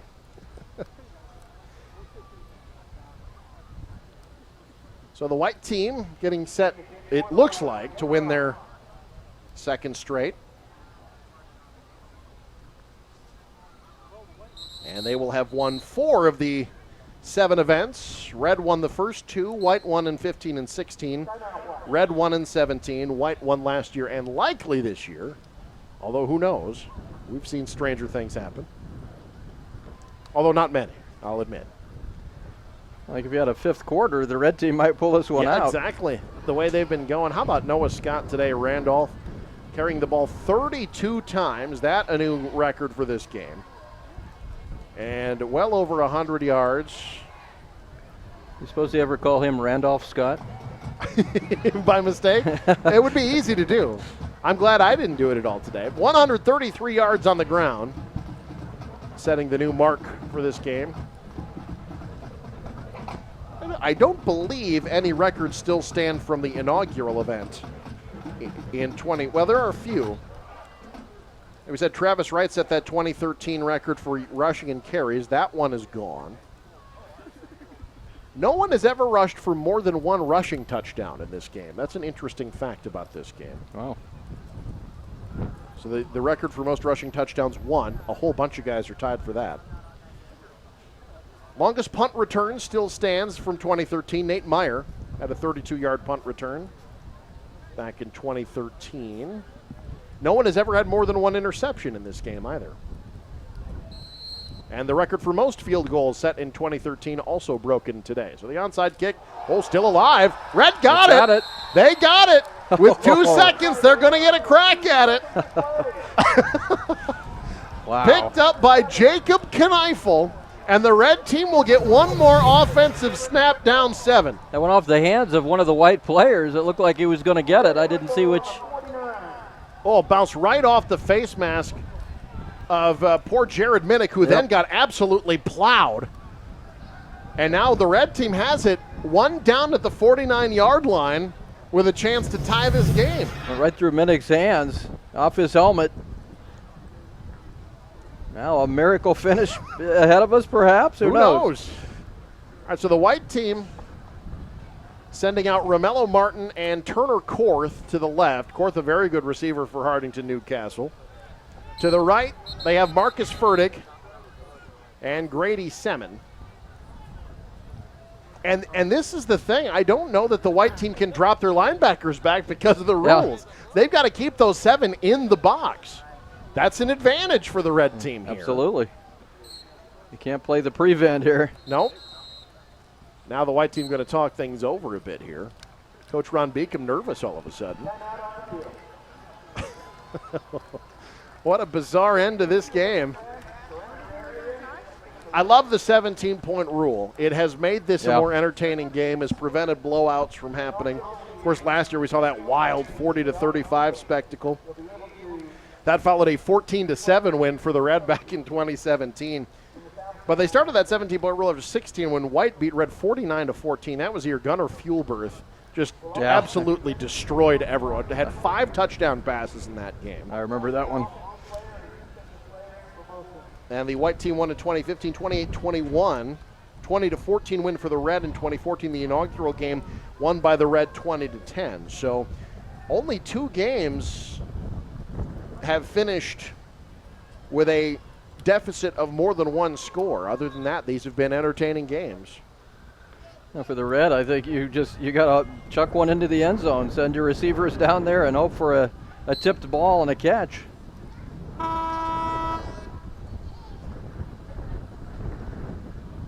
All right, here we go. Anderson at quarterback. Now only 2 receivers split wide. Both to the right of the field. Anderson throwing. Caught. They try the hook and lateral. It's Scott! Noah Scott has 1 man to beat, and they got him! Oh, the game is saved! Wow. By Robbie Mayberry. Noah Scott had just 1 man to beat, and Robbie Mayberry took him down, and the white team wins it. Oh my, Robbie Mayberry with a late push for defensive player of the game there, Lou. That was he gets a save for this one. A hook and lateral, and Scott's on his own. Oh my goodness, Mayberry with a tackle. What a finish. What a finish. We will name our players of the game. You will hear from them coming up next, but on the Faith Regional Health Services scoreboard, your final. Red wins it, or White wins it rather, 20-13. Post-game show coming up on NCN.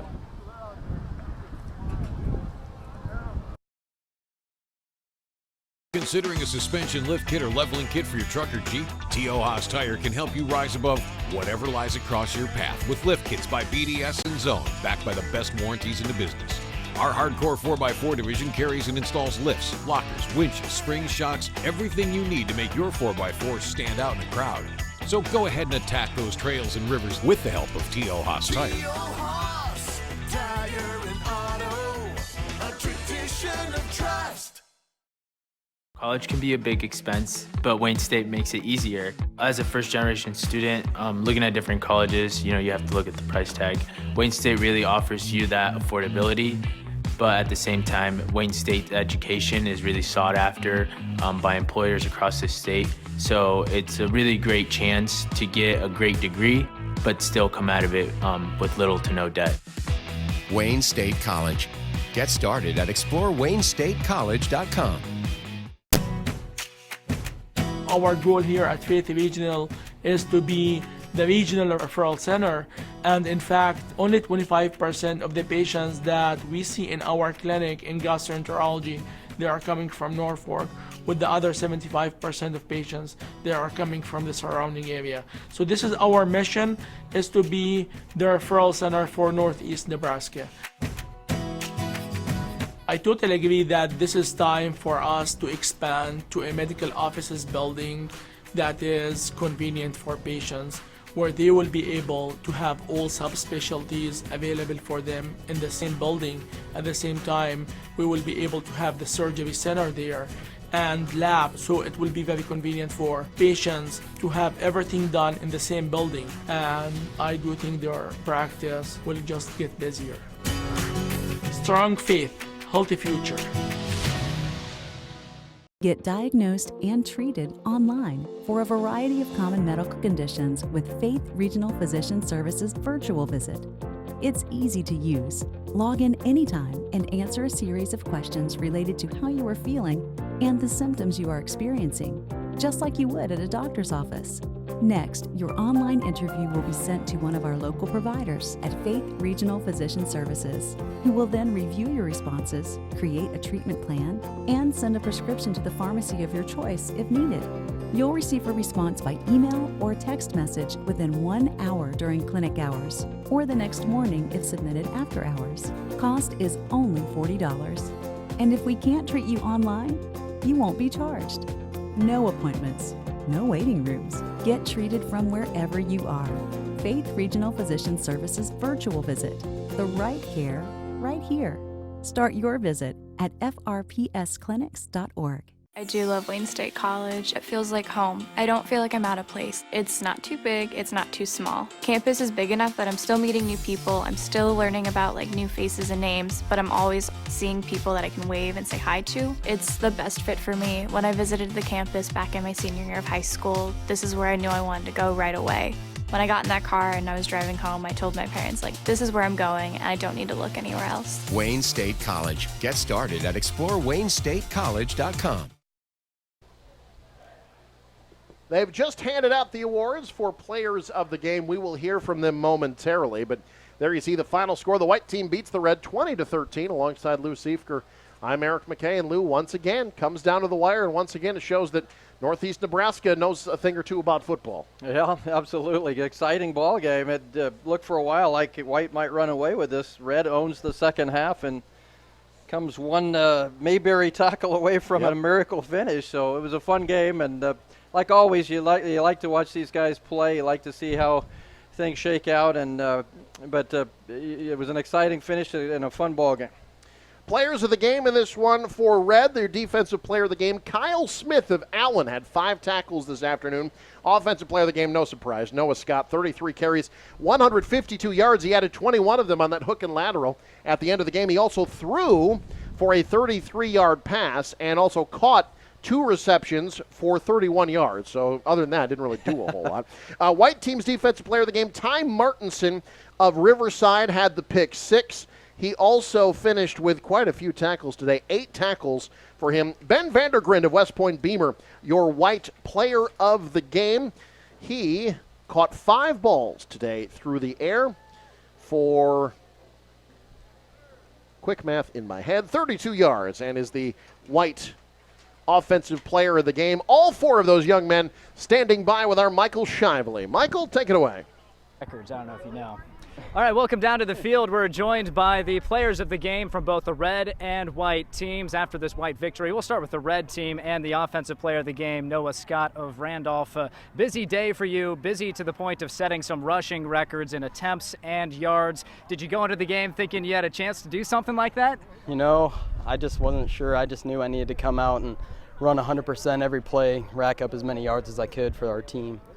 Now, the first half was slow offensively for your team, but really went down to the wire in the second half with some late plays. How much fun was that second half building that comeback? It was really fun. Just every little play, we'd gain yards. It just gave us so much momentum as a team, and these guys are really fun to work with, and it was fun. No, you left it all out on the field there on that last play. What's next for you? What's your next step? I'm going to Wayne State College to play running back.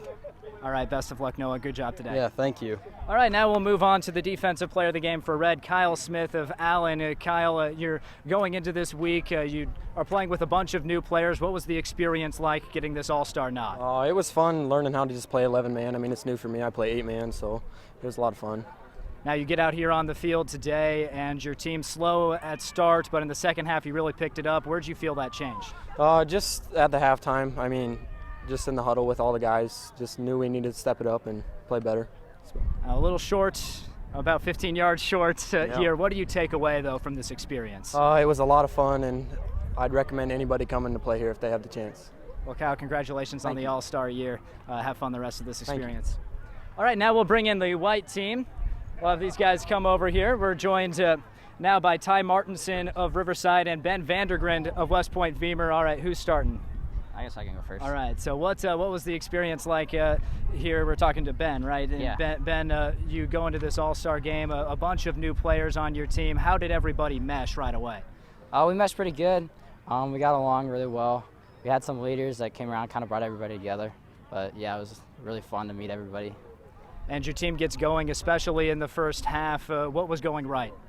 We were really moving around all over the place. We were going sideline to sideline, and that, through that, we could get up and down the field, passing it out, running it, and our defense was really stopping them. We were playing a really good team as a team. And then you hold them off down the end. What was the key defensively? This was really good defensive group too. I think the key defensively was, after a while, we kind of knew they were going to run the ball, so we just had to put our heads in there and just make some big plays.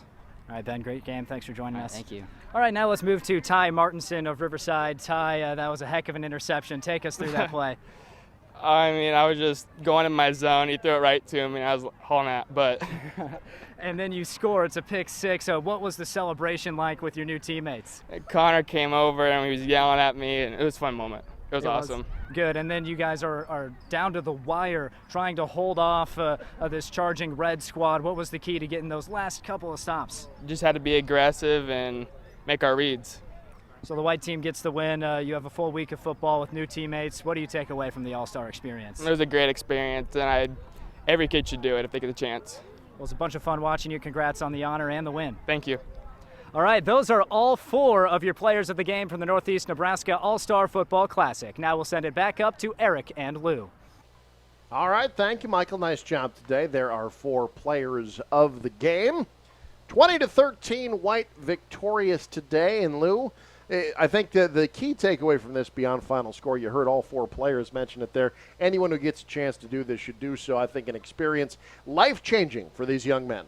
Oh, absolutely. It's a great opportunity to come here and take part in this. As we mentioned before, very well-run and a quality organization that puts this thing on for these young men. But I think what you take out of it more than anything is to meet those guys, whether it's on your team or, in this case, on both teams, and make some friends and have such a great experience. It's unfortunate that every young man that plays football doesn't get a chance to do this. But the ones that do certainly take a lot from it. You know what's something weird?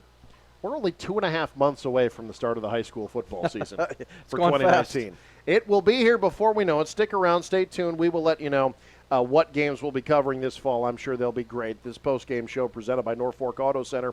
Northeast Nebraska's volume leader, where you'll find one low price, plain and simple, always. Don't forget the West Nebraska All-Star Football game coming up. If you're Central Time Zone, 7:45 start. If you're Mountain Time Zone, 6:45 start here on News Channel Nebraska and online at ncnsportsnow.com. Until the fall, Lou Siefker goes back into storage. We keep him in a hermetically sealed container until we need him for broadcasting purposes. He goes back into that. We'll have more sports coverage coming up for you this summer as well. Keep abreast of all of that at ncnsportsnow.com. For Ethan Hess in the truck, Michael Shively on the sideline, the entire NCN Sports crew, and Lou Siefker to my right, I'm Eric McKay, and this has been the Norfolk Auto Center postgame show in the 2019 Northeast Nebraska All-Star Football Classic on NCN. So long, everyone.